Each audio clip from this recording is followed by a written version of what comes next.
அற்புதமான ஒரு நிகழ்ச்சியை குறிப்பிட்ட தாய்மார்கள் அனைவருக்கும் நன்றி தெரிவிக்கிறோம். நிகழ்ச்சியுடைய நோக்கமாக இறைவணக்கம் பாடி கொள்வது அதன் அடிப்படையில் இந்த நிகழ்ச்சியை இறைவணக்கம் பாடி இந்த மாவட்டத்துடைய செயலாளர் திருமதி பி.ஜி. லதா அவர்களை பணிந்து வருகிறேன்.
நிகழ்ச்சியிலே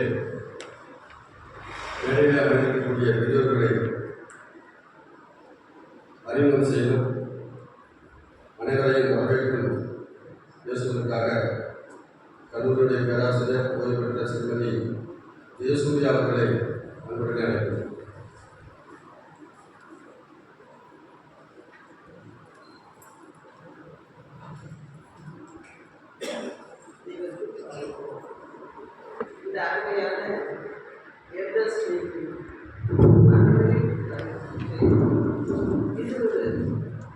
சிறப்பான காரியம்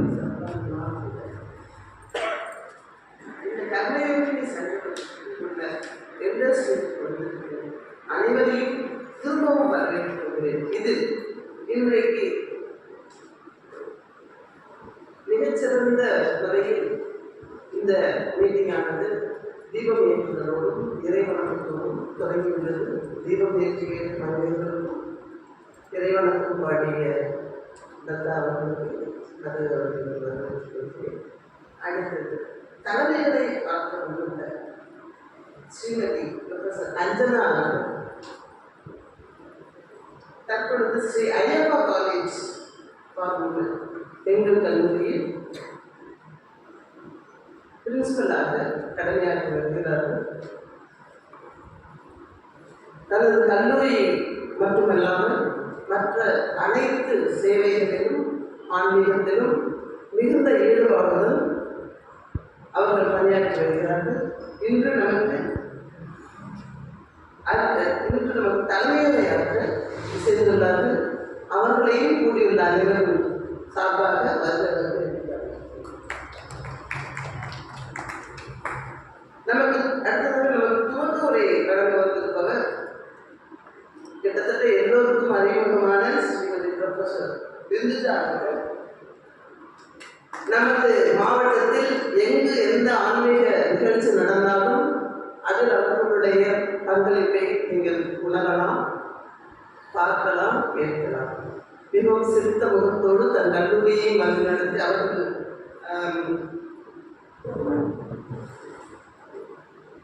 தேவிகுமாரி காலேஜில் பிரின்சிபலாக பணியாற்றி கொண்டிருக்கிறார்கள். அவர்கள் தங்களுடைய மாணவர்களோடும் சுசீந்திரமாக கொண்டு மற்ற எல்லா கோவில்களிலும் நடக்கும் தேவைப்படும் எல்லா ஆன்மீக மற்றும் சேவை மனப்பான்மையுடன் தேவைப்படும் எல்லா நிகழ்ச்சிகளிலும் உடனடியாக பங்கேற்று தன்னுடைய பங்களிப்பை செவ்வனை ஆற்றி வருகிறார்கள். இந்த நம்மளுடைய எல்எஸ் மீட்டிங்கும் அவர்கள் சிறப்புரை துவக்க உரை வழங்க சமைத்துள்ளார்கள். அவர்களையும் அனைவரும் சார்பாக வருகிறார்கள். இங்கு நமக்கு சிறப்புரை ஆற்ற வந்திருப்பவர்கள் ப்ரொஃபஸர் உமையூர் பாகம்.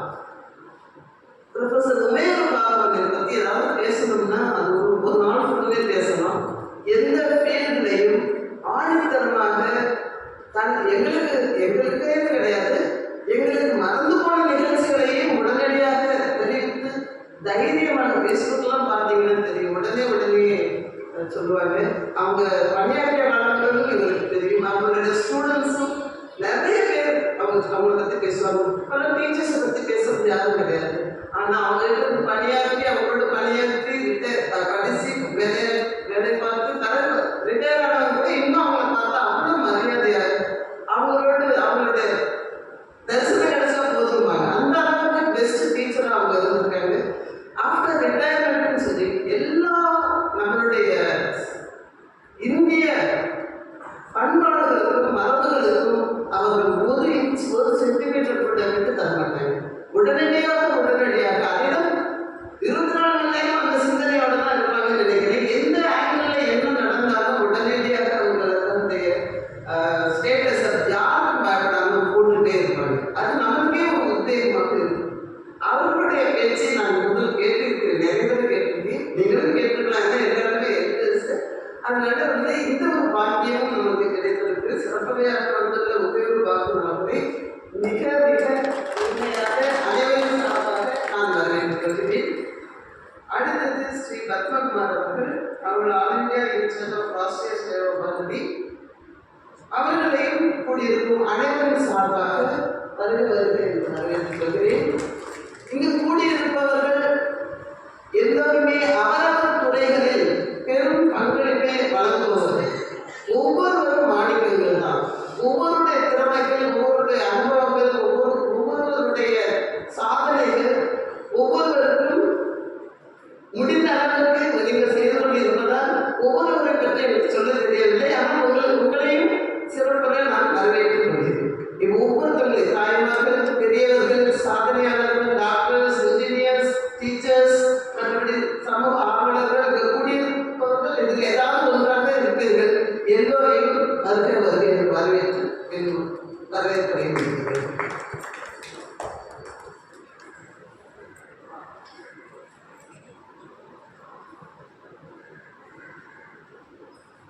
அற்புதமான முறையிலே அறிமுகம் மற்றும் வரவேற்புரை நிறுத்திய உமா அவர்களுக்கு நன்றி. அடுத்ததாக தலைமை உரை அம்மா வந்து சொல்லிட்டாங்க, நான் பேசுகிறதா இல்லை, அதனால் எனக்கு கேட்க வேண்டாம் இருக்காங்க. அதனால் அம்மா பேசலாம் நினச்சிக்கிட்டு அதனுடைய துவக்க உரையாக ஸ்ரீமதி ப்ரொஃபஸர் பிந்துஜா அவர்களை அன்புடன் அழைக்கிறோம்.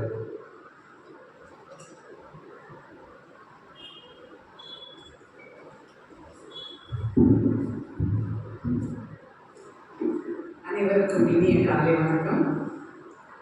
இந்த மேடையில் அமைந்திருக்கும் அத்தகைய அவர்களுக்கும் எனது முன்னால் என்னுடைய பேச்சு எவ்வாறாக உள்ளது என்பதை அளவெடுத்து அதை எனக்குன்னு ஒரு ரீச் தரதுக்கு குழுமி இருக்கக்கூடிய அனைத்து துறையை சார்ந்த பெருமக்கள் அனைவருக்கும் எனது சிறந்தாழ்ந்த வணக்கம். முதல்ல சொல்லும்போது இவ்வளோ நாள் நான் என்னோட மேடையில் சொல்லும்போது என்னை விட வயசில் குறைவான பிள்ளைங்களை மட்டும்தான் பார்த்துருக்கேன். என்னை விட அதிகமான வயசுலையும் அனுபவத்திலையும் அறிவுலையும் மிகப்பெரிய ப்ரொஃபஷனலிஸ்ட்டு இருக்கும்போது கொஞ்சம் கால் நடுக்கமாக தான் இருக்கிறது. அதனால் அதையும் மீறி நம்முடைய சேவா பாரதியின் ஒரு அங்கமாக என்னை இங்கு அழைத்து எனக்கு ஒரு மேடை பதவியும் தந்து அவர்கள் என்னை பேச அழைக்கும் போது மிக பெருமையாகவே இருக்கிறது. சேவா பாரதியை பற்றி நமக்கு எல்லாருக்கும் தெரியும். உங்களை விட எனக்கு அனுபவத்தில் கொஞ்சம் குறைவாக தான் இருந்தாலுமே மிக குறுகிய காலகட்டத்தில் கொஞ்சம் 2 மீட்டிங் மட்டும்தான் போயிருந்தேன். ஆனால் முதல் மேடையிலேயே எனக்கு ஒரு மிகப்பெரிய பதவியும் தந்து மிகப்பெரிய ஒரு அங்கீகாரம் இந்த சேவா பாரதி எனக்கு தந்துள்ளது. அந்த பதவியை இன்னும் என் கடமையாக எடுத்து அழகாக இந்த சேவா பாரதிக்கு உறுதுணையாக வாழ்நாளின் கடைசி மூச்சு வரை இதன் கூட நான் தொடர்ந்து பயணிக்க வேண்டும் என்றும் எல்லாம் வல்ல இறைவனை வேண்டுகிறேன். நமக்கு எல்லாருக்கும் தெரியும் சேவா பாரதி எந்த அளவு நமக்கு நம்மளோட சேவைகளை இந்த நாட்டில் செஞ்சுட்டு இருக்கு அப்படிங்கிறது நமக்கு எல்லாருக்குமே தெரியும். அதன் ஒரு அங்கமாக இல்லைன்னா அதன் ஒரு பாட்டாக நமக்கு என்ன சொல்லலாம் அப்படின்னா, நம்மளோட மெட்ராஸில் சென்னையில் நடந்த வெள்ளப்பெருக்காகவும் நமக்கு என்னுடைய சேவா பாரதி மிகப்பெரிய சேவையை செஞ்சு அது மீறி இல்லாமல் அது மட்டும் இல்லாமல் நான் ஒரு மலையாளியான அதை முதல்ல சொல்லிடுறேன். மலையாளியான விஷயம் எனக்கு தமிழ் கொஞ்சம் வளர்ந்து கொஞ்சம் கஷ்டப்படும், அதனால பேசிடுவேன்.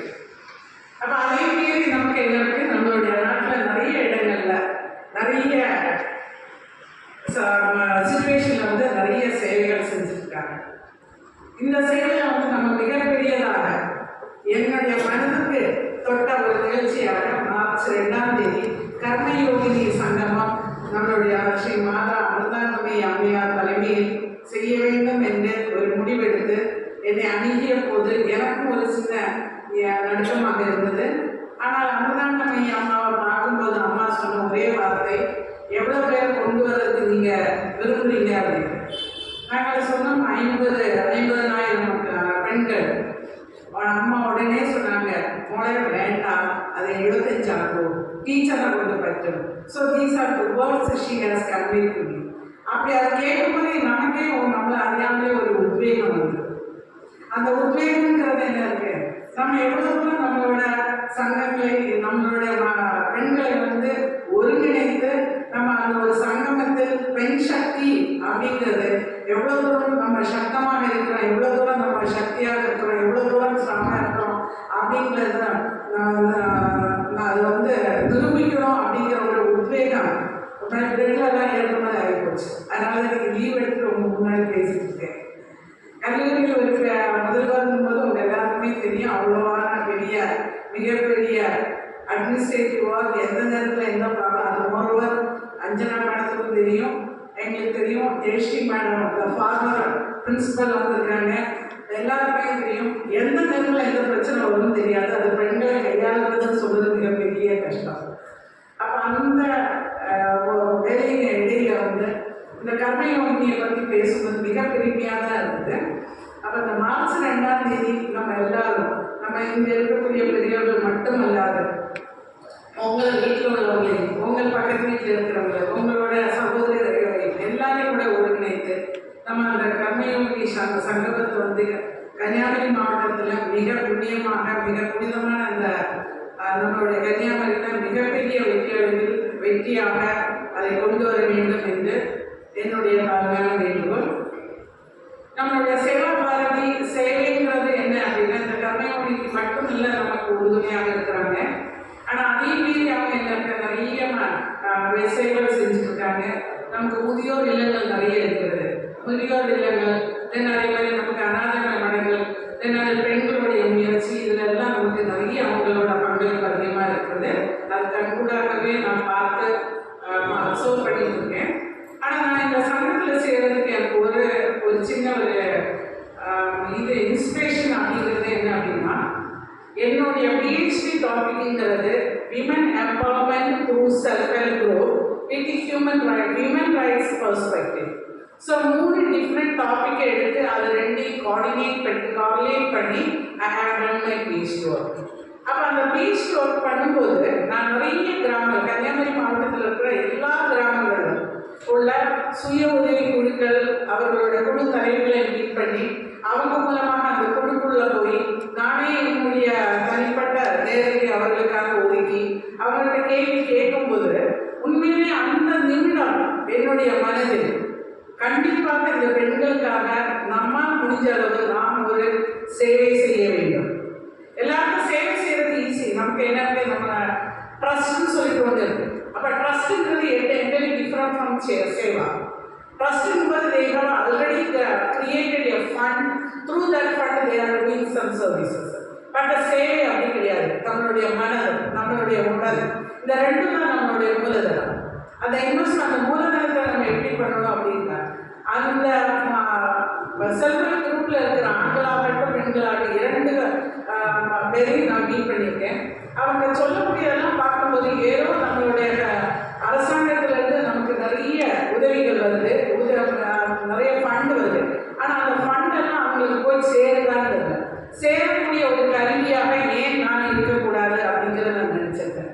அப்போ இந்த ஒரு இன்ஸ்பிரேஷன் சொல்லுது. என்னோட அப்பா பிடிஓவாக இருந்து பிஏடு கலெக்டராக இருந்து பிஓவாக இருந்து கன்ஃபர்ட் ஐஏஎஸ் ஆஃபீஸர் இன்னைக்கு 4 இயர்ஸ் ரிட்டையர்ட் ஆகி வீட்டில் இருக்கும்போது I use to see my father service. அருமையாக செய்வாங்க. After retirement also he has been given a world health ஆர்கனைசேஷன்லேருந்து ஒரு director post government has given and he has served நம்மளோட கன்னியாகுமரி மாவட்டத்துக்கு director of eradication of blindness from rural areas அப்படிங்கிற ஒரு ப்ரோக்ராமில் he joined with this Bejan Singh doctor and he served for another 6 years. So அந்த காலகட்டத்தில் 58 வயசு அவங்களுக்கு retirement ஆகுது அப்படின்னு சொன்னோன்னா my father got retired at 64. So I am very proud to introduce and say about my father. He is a very highly dedicated father, service-minded father. அப்போ அந்த செய்யும்போது அந்த ஒரு இது எனக்குள்ளது. அப்போ அந்த இதுதான் எங்கள் அப்பாவோட இதை ஃபாலோ பண்ணிட்டு I use to go and talk with the students. Then இதுக்கு முன்னாடி என்னோட எம்ஃபில் பார்த்தீங்க அப்படின்னு சொன்னா என்னோட IRDP integrated rural development programme I worked along with my father when he was at VOC district as a PA collector. So அந்த காலகட்டத்தில் இந்த மாதிரி பாவப்பட்ட ரூரல் ஏரியாவில் பார்க்கும்போது நமக்கு கண்டிப்பாக இவங்களுக்கு நம்ம சேவை செய்ய வேண்டும். அந்த சேவை செய்யறதுக்கு எந்த ஒரு வழி அப்படிங்கிறது மட்டும்தான் நம்மளோட மைண்ட் இருக்குது. நம்ம ஒரு எஜுகேஷனிஸ்டாக இருக்கும்போது, ஒரு கல்வியாளராக இருக்கும்போது அந்த வழியை தேர்ந்தெடுக்கிறதுக்கு நம்மளோட அறிவு சார்ந்த ஒரு புத்திசாலி தேவைப்படுகிறது. அந்த இது மூலமாக அப்போ நான் இதை பார்த்துட்டேன், நம்ம சேவை செய்ய வேண்டும் அப்படிங்கிறது. அப்போ நம்மளுடைய சேவா பாரதி இதுக்கெல்லாம் என்னுடைய கணக்குப்படி இந்த சேவா பாரதி அழகாக அருமையாக எந்த ஒரு பிரச்சனையும் இல்லாமல் நம்ம கொண்டு செல்லதை பார்க்கும்போது நானாவே வாலண்டரியாக சார்ந்து கேட்கும்போது இதில் செய்யும். அப்போ இந்த நான் சொன்ன இந்த செல்ஃப் ஹெல்ப் குரூப், அந்த செல்ஃப் ஹெல்ப் குரூப்பில் ஒரே ஒரு பாயிண்ட் மட்டும்தான் அவங்ககிட்ட இப்போ எல்லாருக்குமே தெரியும், அனுபவசாலிகள், அனுபவத்தில் முதிர்ந்தவர்கள். அப்போ இந்த பெண்கள் அப்படின்னு சொல்றது முன்னாடியே வந்துடுற பெண்கள் நாட்டின் கல்வி. அப்போ அந்த ஏன் பெண்கள் வந்து நம்ம எல்லாருமே நீங்கள் எல்லாருமே சிவனாக இருக்கிறீங்க, ஆனால் என்ன சொல்றாங்க, சக்தி இல்லை சிவன் இல்லை. அதே மாதிரி தான் எங்களுடைய அந்த ஒரு ஒற்றுமை, அந்த ஒரு ஆதிக்கம், பெண்கள் ஆதிக்கம் சொல்வது அது அராஜகமான ஆதிக்கம் கிடையாது, பணிவன்போடு சேர்த்த ஒரு ஆதிக்கம். அது நாங்கள் சேரும்போது கண்டிப்பாக இந்த நாட்டினுடைய பலம் அப்படிங்கிறது நமக்கு இருக்கு. அப்போ இப்போ ஒரு எக்கனாமிக் ப்ரொஃபஸர் அப்போ நான் என்ன சொல்கிறேன் அப்படின்னு சொன்னால், நம்மளுடைய ஒரு நாட்டினுடைய வளம் அப்படிங்கிறது வந்து நம்மளுடைய நாட்டினுடைய என்ன ப்ரொடக்டிவ் கெப்பாசிட்டி, அந்த ப்ரொடக்டிவ் கெப்பாசிட்டி எங்கே இருக்குது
அதே மாதிரி இது ஒரு ஹிடன் ஃபேக்ட்.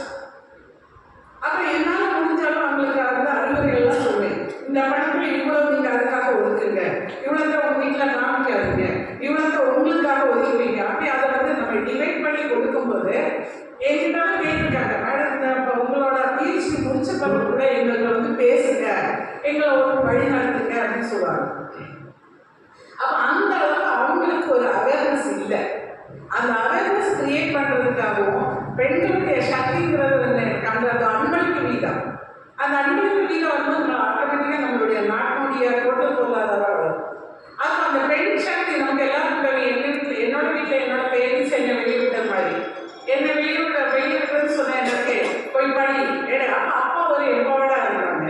அப்போ அப்பா ஒரு நல்ல ஒரு வேலையில் இருக்கும்போது எனக்கு அந்த அங்கீகாரம், எனக்கு அந்த சுதந்திரம் தரப்பட்டது. அது என்னுடைய பிஹெச்டியில் ஒரு டாபிக் கூட வச்சுக்கிறேன். Okay, women rights perspective. இப்போ என்னோட அந்த பெர்ஸ்பெக்டிவ்ங்கிறது என்ன இருக்கு, I have to be given the என்ன இருக்கு அந்த ஃப்ரீடம் டு கோ ஃபார்வர்ட். அப்போ நான் மட்டும் போன போது அப்போ நான் போகும்போது என்னோட சேர்த்து கொஞ்சம் பேர் பயணிக்க வேண்டும். அந்த பயணம் தான் நம்ம எல்லா பெண்களையும் வந்து ஒருங்கிணைத்து அந்த கர்மயோகி நிகழ்ச்சியை வந்து நல்லா வெற்றிகரமாக ஆக்கி அந்த செல்ஃப் ஹெல்ப் குரூப்பில் யார் யார் வர்றாங்களோ, எந்தெந்த பெண்கள் அதில் வந்து நமக்கு இருக்கிறாங்களோ அவங்களுக்கு தேவையான ஒரு அவேர்னஸ், அவங்களுக்கு ஒரு moral support. Finance they are earning. அந்த ஏர்ன் பண்ண அந்த பணத்தை எப்படி இன்வெஸ்ட் பண்ணணும்னு தெரியல. ஆனால் 2-3 குழுக்கள்லாம் கூடும்போது என்னை கூப்பிடுவாங்க, மேடம் நாங்கள் இன்னைக்கு குழு கூடுறோம் வரீங்களா அப்படின்னு. அப்போ நான் அவங்ககிட்ட சொல்லக்கூடிய ஒரே வார்த்தை என்ன அப்படின்னா, நீங்கள் குழு கூடுங்க, ஆனால் நான் இன்னொரு ஆளுன்னு சொல்லாதீங்க, நானும் சும்மாவே உட்காந்துருக்கேன். ஆனால் கேட்பாங்க, நேச்சுரல் இவங்க யாருன்னு கேட்பாங்க. அப்போ அவங்க சொல்லுவாங்க, இது அவங்க வந்து இதை பார்க்கறதுக்கு வந்திருக்காங்க, அவங்க இன்னொரு கூடிய தொடங்கணும்னு நினைக்கிறாங்க அப்படின்னு. அப்போ எந்த தாலுக்கு எந்த பஞ்சாயத்துலாம் ரைஸ் கொஸ்டின்ஸ். அப்போ நாங்கள் அது 2வது சொல்கிறேன், நீங்கள் பாருங்க. அப்போ பார்க்கும்போது எனக்கே தெரியும் என்னால் முடிந்த அறிவுரைகள், என்னால் முடிஞ்ச அந்த சப்போர்ட், அது ஒரு அவேர்னஸ் கொடுக்கணும் அப்படின்னு. ஆனால் இன்னைக்கு என்கிட்ட நிறைய செல்ஃப் ஹெல்ப் குரூப் தாய்மார்கள் என்கிட்ட வந்து இருக்காங்க, என்கிட்ட இன்னும் கான்டாக்டில் இருக்காங்க. அவங்க சொன்னாங்க, மேடம்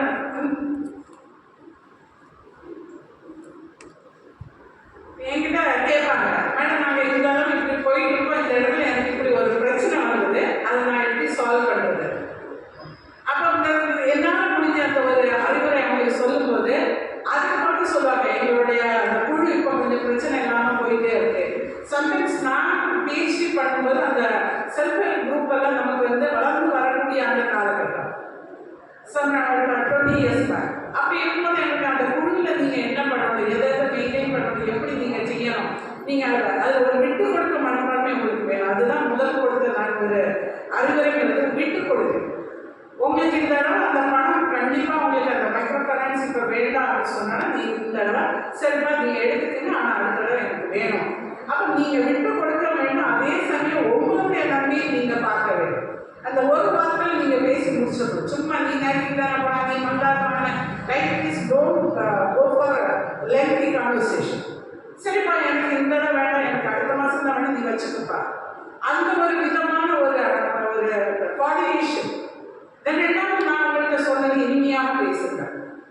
அந்த கம்யூனிகேஷன் நம்மள்கிட்ட இல்லாட்டாலும் கூட நம்ம ஒருத்தர்கிட்ட பேசும்போது நமக்கு அவங்களுக்கு இருக்கிற மாதிரி பேசிக்கிங்க, அவங்கள சமாதானப்படுத்துற மாதிரி பேசுகிறோம் அப்படின்னு சொன்னால் கம்யூனிகேட் பண்ணுங்க. நீ வா போனது பேசுகிற நிப்பாட்டுன்னு சொன்னேன். சரி, லைக்வைஸ் என்னால் முடிஞ்ச சின்ன சின்ன இதுவே இன்னும் என்னுடைய நிறைய செல்ஃப் ஹெல்ப் குரூப் தலைவிகளும் இந்த பஞ்சாயத்து பிரசிடென்ட்ஸும் என்கிட்ட கேட்பாங்க, மேடம் எங்களை கூடுது ஒன்று வந்து பேசுகிறீங்களா, ஒரே சண்டை அப்படின்ட்டு. அது பெருமையாக எடுத்து அவங்க கூட சில சமயம் விளங்கோட பகுதியில் இருக்க சில குழுக்களுக்கெல்லாம் நான் விசிட் பண்ணுறேன்.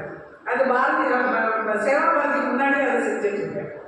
அப்போ நான் என்ன சொல்கிறேன் அப்படின்னா, இங்கே இருக்கிற எல்லாருமே எஜுகேஷனிஸ்டாக இருக்கீங்க, எல்டர்ஸாக இருக்கேன், நம்மளால் முடியும் ஒரு அழகான ஒரு இந்தியாவை ஒரு வளர்ச்சி மிக்க நாடாக செய்யணும் அப்படின்னா நம்மளோட அன்பை, நம்மளோட அழிவு தான். So what you are giving to your nation. சொல்லுவாங்க, நான் உனக்கு என்ன செய்யுது கேட்கலாம், நீ நாட்டுக்கு என்ன செய்ய. சரி, நம்ம எல்லாருமே இருக்கோமே. ஈவன் நான் சாப்பிட சொல்லும்போது எப்பவுமே சொல்லுவேன், சார் ஆஃப்டர் ரிட்டைர்மெண்ட் வரேன்னு சொல்லுவேன். சாதாரணமாக இல்லை, ஆஃப்டர் ரிட்டைர்மெண்ட் அதுக்கு முன்னாடியே நீங்கள் வரணும். ஏன்னா உங்களை பற்றி நிறைய கேள்விப்பட்டிருக்கோம். ஐ யூஸ் டு கிவ் டாபிக் அவ்வளோ காலேஜஸ் பர்சனாலிட்டி டெவலப்மெண்ட் தான் என்னோட மெயினாக எடுத்து எல்லா காலேஜுக்கும் போய் டாக் கொடுத்துட்டே இருப்பேன். ஏன்னா ஐயப்பா காலேஜில் கூட தலைவரை யூஸ் பண்ணிப்பேன். So I do give talk to all the colleges. அப்போ திருப்பி திருப்பி கூப்பிடுவாங்க. அந்த கூப்பிடும்போது எனக்கு நான் மனசுக்குள்ள நினச்சிப்பாவா நானே கேட்பேன். கூப்பிட வரும்போது அந்த பிரின்சிபால் கேட்பேன், இல்லைன்னா கரஸ்பாண்டன்ட் கேட்பேன், என்னையே அதிகமாக கூப்பிடுங்க. ஆனால் இதில் ஒரு பெருமையான ஒரு விஷயம், நம்மளோட சார் இருக்காங்க. சாருக்கு நான் நிறைய கேள்விப்பட்டிருக்கேன், ஆனால் பார்த்ததில்லை. அப்போ அந்த இதில் வரும்போது எங்களை வந்து என்எம்சிசி காலேஜில் ஒரு பிரின்சிபால் சொல்கிறாங்க, ஆனால் யார் பேசினாலும் எங்கள் பசங்க அங்கேருந்து போவாங்க, ஆனால் நீங்கள் வந்தால் யாரையும் போக மாட்டாங்க, எல்லா டிபார்ட்மெண்ட்டும் என்னை கூப்பிடுவாங்க. அப்போ நான் சொன்னேன், I belong to economics department. Moreover, I can give talk to the BBA department, commerce department, and economics department. Why the science department is inviting me? So, and the invitation was, I feel very proud, and I believe I trust that ennaal mudiyum அப்படிங்கறவங்க அந்த தன்னம்பிக்கை. இப்ப அந்த தன்னம்பிக்கையாக தான் நான் இதை சொன்னேன். அப்ப science குரூப்ல போய் பேசும்போது என்ன பேசணும், பேச மேலே ஏற்படும். நான் நினைக்கிறேன் இந்த சயின்ஸ் பிள்ளைங்களுக்கு நம்ம என்னத்தை பேச போறோம் அப்படின்னு.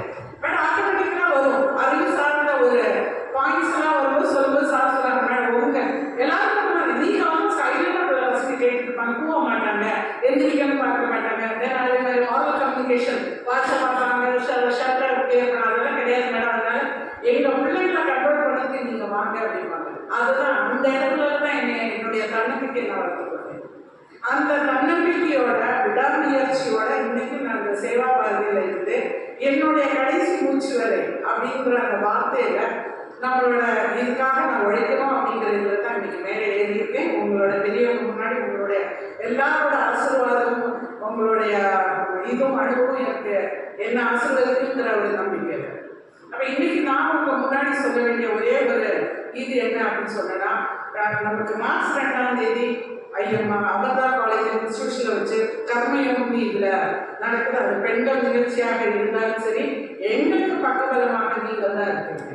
அப்ப உங்களால் முடிஞ்ச அந்த ஒரு கோஆர்டினேஷன், அந்த எல்லா பெண்களையும் எல்லா சகோதரிகளையும் நம்ம வந்து ஒருங்கிணைந்து அன்னைக்கு நமக்கு நம்மளுடைய இந்தியாவில் ஸ்ரீ சக்திங்கிறது வந்து பயங்கர சக்தமா இருக்கு அப்படின்னு. அப்ப அந்த மெயினான அரசத்தை வந்து ஒருத்தர் கேட்டாரா என்ன அப்படின்னா, நான் வந்து அந்த ஸ்கூல்ல 4th and 9th வச்சு சாப்பிட்றாங்க, அவங்க பெண்கள் என்ன கையில் சாப்பிட்றாங்க அப்படிங்கிறது. அப்போ அவங்க சொன்னாங்க, எங்களுடைய நாட்டில் பெண்கள் கை தான் ஓங்கி இருக்கும், அவங்க சாப்பாடுங்க அவங்க ஒரு பிடி சாதனைகளுக்கு உருட்டி தந்தால் அதில் அன்பு இருக்கு, சேவை இருக்கு, தேசபக்தி இருக்கு, எல்லாம் இருக்கு. நாங்கள் அதனால தான் எங்களோட பெண்களுக்கு இருந்து வாங்குறோம்னு சொல்லுவாங்க. இதுக்கு வேற ஒரு கதை இருக்கு. அப்ப அந்த மாதிரி இருக்கும்போது அந்த ஸ்ரீசக்தியை நம்ம எல்லாருமா சேர்ந்து இந்த கர்மயோகி நிகழ்ச்சியை கண்டிப்பாக வெற்றி பெற வேண்டும். என்னால் முடிந்த அனைத்து இதையும் நானும் அழைப்பேன். அதே மாதிரி என் முன்னாடி இருக்கக்கூடிய அனைத்து பெரியவர்களையும் தாழ்மையோட கேட்டுக்கொள்கிறேன். அதுக்காக நமக்கு ஒவ்வொரு நிறைய ப்ரோக்ராம்ஸ் நடந்துட்டு இருக்காங்க நம்மளோட சேவா பாரதியோட பெருந்தரைகள். அப்போ அவங்க எல்லாரும் என்ன சொல்றாங்க அப்படின்னு பார்த்து அதுக்கு ஏற்ற மாதிரி என்னால் முடிஞ்ச உங்க ஏரியாவில் வந்து பேசணும் அப்படின்னு சொன்னாலும் என்னை கூப்பிடலாம். ஆனால் இதை எப்படியாவது நம்ம வெற்றிகரமான நிகழ்ச்சி அந்த ஸ்ரீசக்தியை நமக்கு இந்த உலகத்துக்கும் இந்த நாட்டுக்கும் நம்ம காமிச்சு கொடுக்கணும். பெண்கள் முன்னேற்றம் நிச்சயமாக இந்த நாட்கள். காந்திஜி சொன்னாரு, ஒரு வீட்டில் ஒருத்தர்களுக்கு வந்து கல்வி கொடுக்கணும், அந்த வீட்டில் உள்ள பெண்களுக்கு கல்வி கொடுத்தா சமுதாயமே கல்வி கொடுக்கிறது. உண்மையிலே அதுதான்.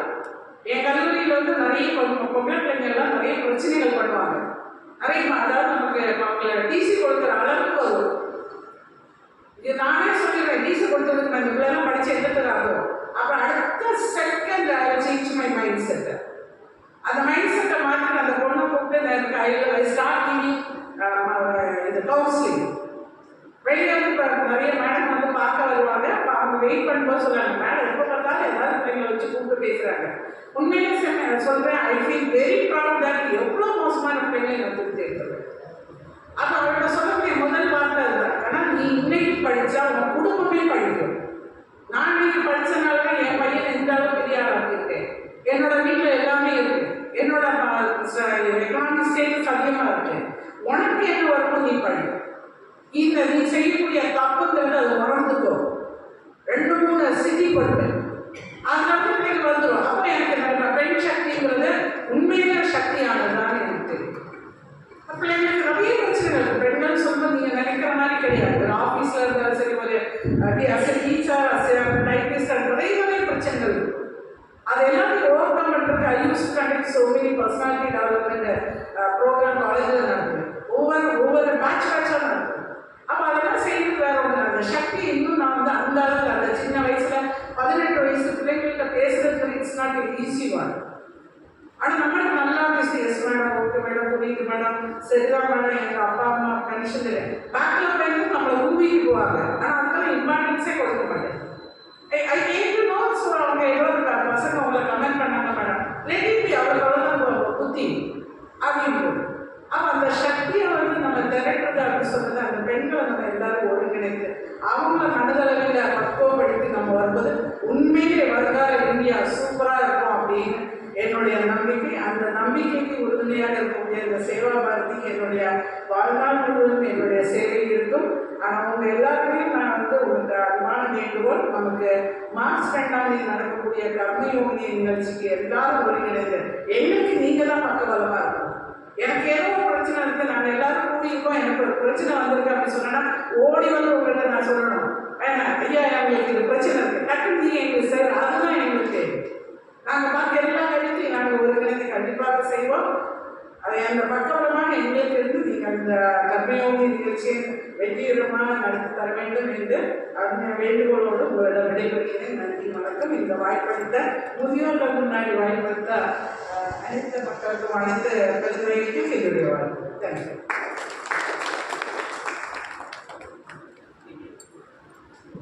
நன்றி. அடுத்ததாக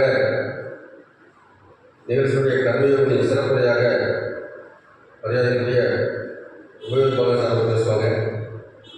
இது முக்கியமான அலுவலர் விட்டு சார்பில் இருக்காங்க. அவங்களுடைய சொந்த ஒரு சன்னியாசி கன்னியாகுமரி மாவட்டத்தில் சுற்றிட்டு இருக்காங்க. அவர் கூட நான் இருப்பேன் நிகழ்ச்சிக்கு வர கஷ்டம் அப்படின்னு சொன்னாங்க. இருந்தாலும் நாங்கள் ஒரு வேண்டுகோளை வச்சுருந்தோம், ஏதோ ஒரு நேரத்தில் வாங்க வேண்டியது.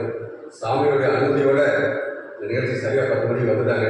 அதனால் பல்வேறு அலுவலகத்தில் வந்திருக்கிற சார் மறுபடியும் துணைக்கு நிகழ்ச்சியுடைய சிறப்புரையாற்றும்படி வருகிறேன்.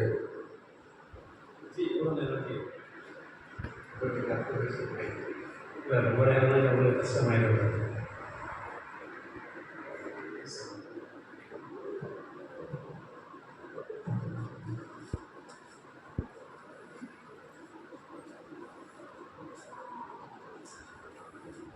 முன்னரை வழங்கிய துர்கிஜா மேடம், ஜெயசூர்யா, பிள்ளைங்களாம் இருக்காங்க, சீதா, முஷிதா. கர்மயோகிக்கு பொம்பளைங்க ரொம்ப பரவாக இருக்காங்க.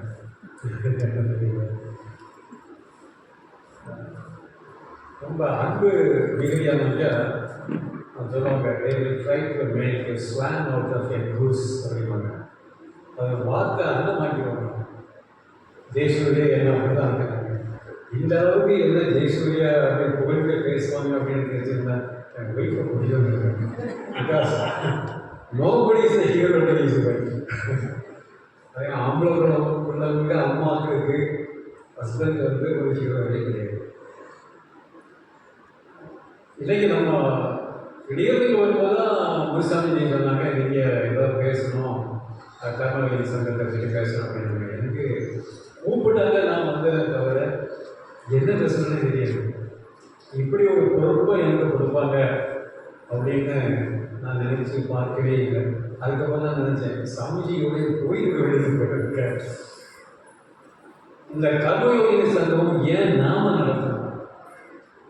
அது மட்டும் இல்லை, விமன் எம்பவர்மெண்ட்டை பற்றி நம்ம இந்தியாவில் வாத பண்பாடோடு சேர்ந்து நாம ஏன் அதை நடத்தணும் அப்படிங்கக்கூடிய தீர்மானிக்க வேண்டிய விஷயம். ஒரு மிகப்பெரிய விஷயம். விமன் எம்பவர்மெண்ட் அப்படிங்கிறது வந்து யாராலும் தடுக்க முடியாது. That is natural. அது எம்பவர்மெண்ட் அல்ல. அவங்க வந்து தேர் power.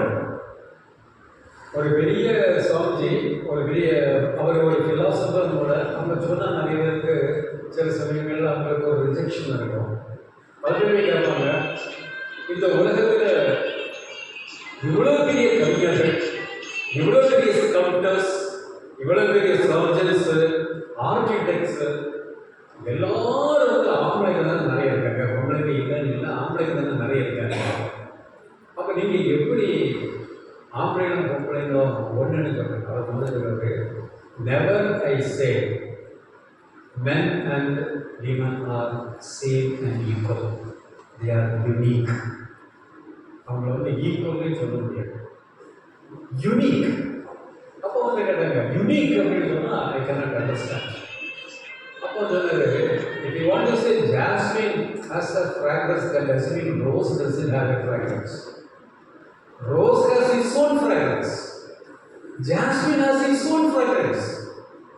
Nothing is superior to the other. Jasmine is unique. Rose is unique. அந்த மாதிரியான ஒரு அணுகுமுறை இல்லாததுனால தான் இன்னைக்கு வெஸ்டர்ன் கல்ச்சர் இன்னைக்கு மிகப்பெரிய அபாயத்தை நோக்கி போய்கொண்டிருக்கிறது.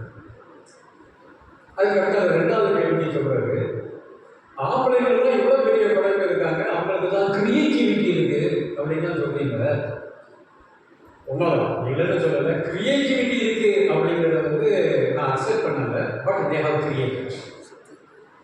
அதுக்கு ரொம்ப ஒரு மிகப்பெரிய அடிப்படையான ரீசன் என்னன்னா, men are suffering from acute inferiority complex.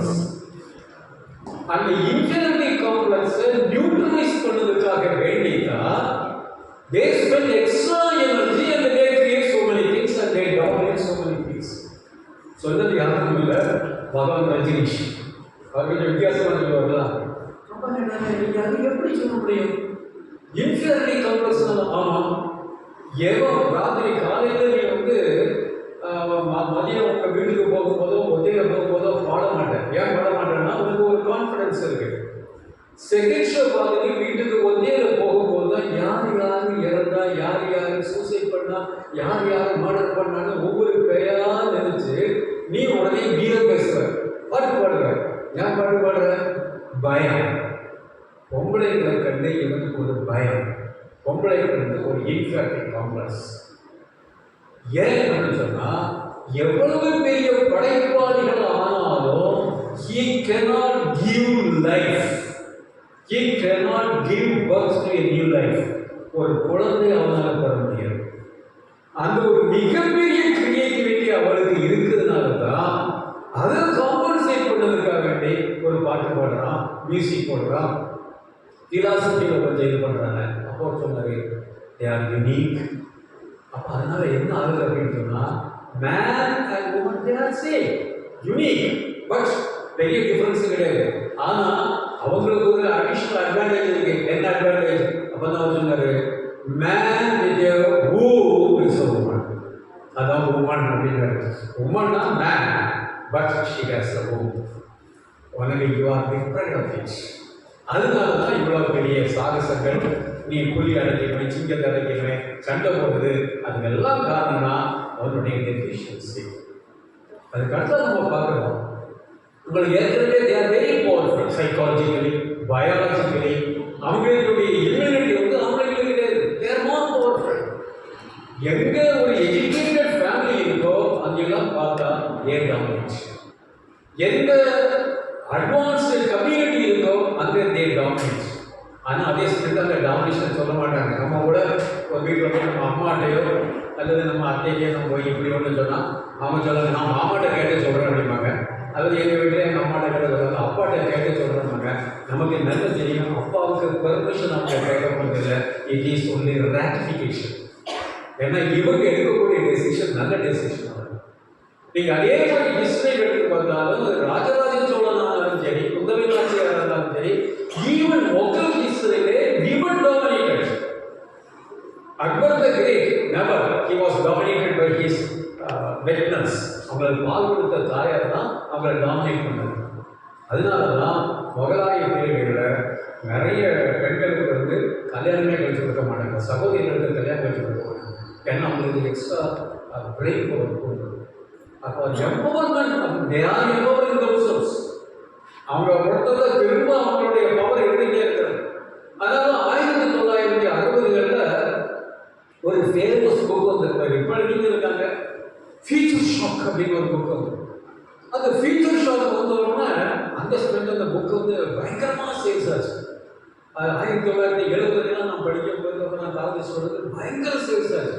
இப்போ அந்த புக்கு அவ்வளோ சேல்ஸ் இல்லை. ஏன் அவ்வளோ சேல்ஸ் இல்லைன்னா அவர் என்னதான் சொன்னாலும் அதெல்லாம் தாண்டி போயிட்டு அவர் சொன்னாலும் பொம்பளை பிள்ளைங்கள்லாம் 12 மணிக்கு தான் வீட்டுக்கு வருவாங்க அப்படின்னு. அப்போ அது ஒரு பெரிய ஷாக்காக இருக்கும். இப்போ 12 மணிக்கு வருது இல்லை, அதுதான் பெரிய ஷாக் இல்லை. அதுக்கடுத்த ஒரு புக்கள் தேவைப்படுறது இப்போ வந்து பவர் ஷாக்.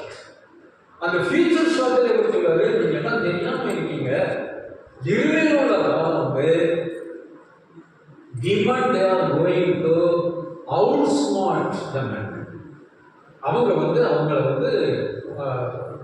வந்து ஓவர் கம் பண்ண போறாங்க.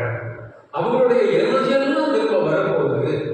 அதனால இறுதியில் உள்ள ஃபியூச்சர்ல you go to any field it will be dominated by women. அது ஸ்பேஸ் ஆனாலும் சரி, சுனிதா வில்லியம்ஸ் ஆனாலும் சரி, யாரும் women will dominate. அப்போ பையன் என்ன செய்வாங்க அப்படின்னு பார்த்தா பையங்க வந்து they will be effeminate. பிள்ளைங்க பொம்பளை பிள்ளைங்க they will become tomboyish. அவங்க வந்து ட்ரெஸ் எல்லாம் குறவா போடுவாங்க, ஹைக்கிங் போவாங்க, ட்ரெக்கிங் போவாங்க, ஸ்கேலிங் பீச் அவங்க போவாங்க, ஸ்ப்ரிங் ஷட்டில் அடிப்பாங்க. இந்த பையன் அப்படின்னு பார்த்தா வீட்டில் உட்காந்து இருந்துக்கிட்டு புதுசாக ஒரு ரேஸை கிரியேட் பண்ணுவான். ஹவுஸ் ஹஸ்பண்ட் வேணா வீட்டில் இருப்பான். அவ்வளோதான் தவிர பொம்பளைக்கு தான் டாமினேட் பண்ண போகிறாங்க. அன்னைக்கு அவர் சொல்லும்போது அது யாரும் அக்செப்ட் பண்ணுறது. இன்னைக்கு நிறைய இன்ஸ்டிடியூஷன்ல போய் பார்த்தா women they are dominating. அப்ப எப்படியும் சக்தி அவங்க கையில தான் போக போகுது, பவர் அவங்க கையில தான் போக போகுது. இதுக்கு ஒரு காரணம் என்னது அப்படின்னு பார்த்தா அதான் பவர் ஷிஃப்ட். ஒரு சமயத்துல பவர் வந்து மசில் பவரா இருக்கு.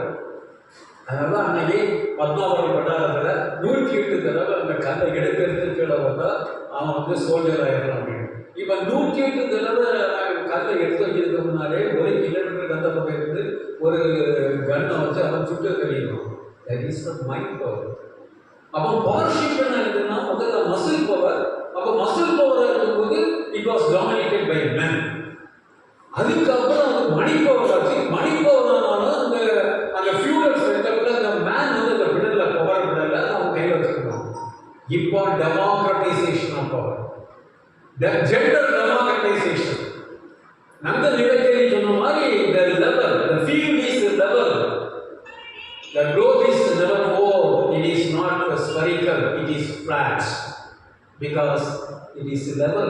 Equal opportunity for all the people, equal opportunity for all the genders. அப்படி இருக்கும்போது மைண்ட் பவர் வரதுனால ஈக்குவல் ஆப்பர்ச்சுனிட்டி இருக்கும்போது women take domination. அப்போ நம்ம என்ன பண்ணணும் அப்படின்னு பார்த்தா அவங்க ஓவர் டாமினேட் பண்ணி வரும்போது அப்ப அழகா சொல்லுவாங்க பவர் யாருக்கு கையில கிடைக்கணும் அப்படின்னு பார்த்தா பவரை ஹேண்டில் பண்ணக்கூடியவங்களுக்கு கையில அந்த பவர் வரணும். அந்த பவரை ஹேண்டில் பண்ண தெரியும் ஒரு பவரை கையில கொடுத்தா giving night to a pathological criminal. Knowledge is a power. Knowledge is a power only.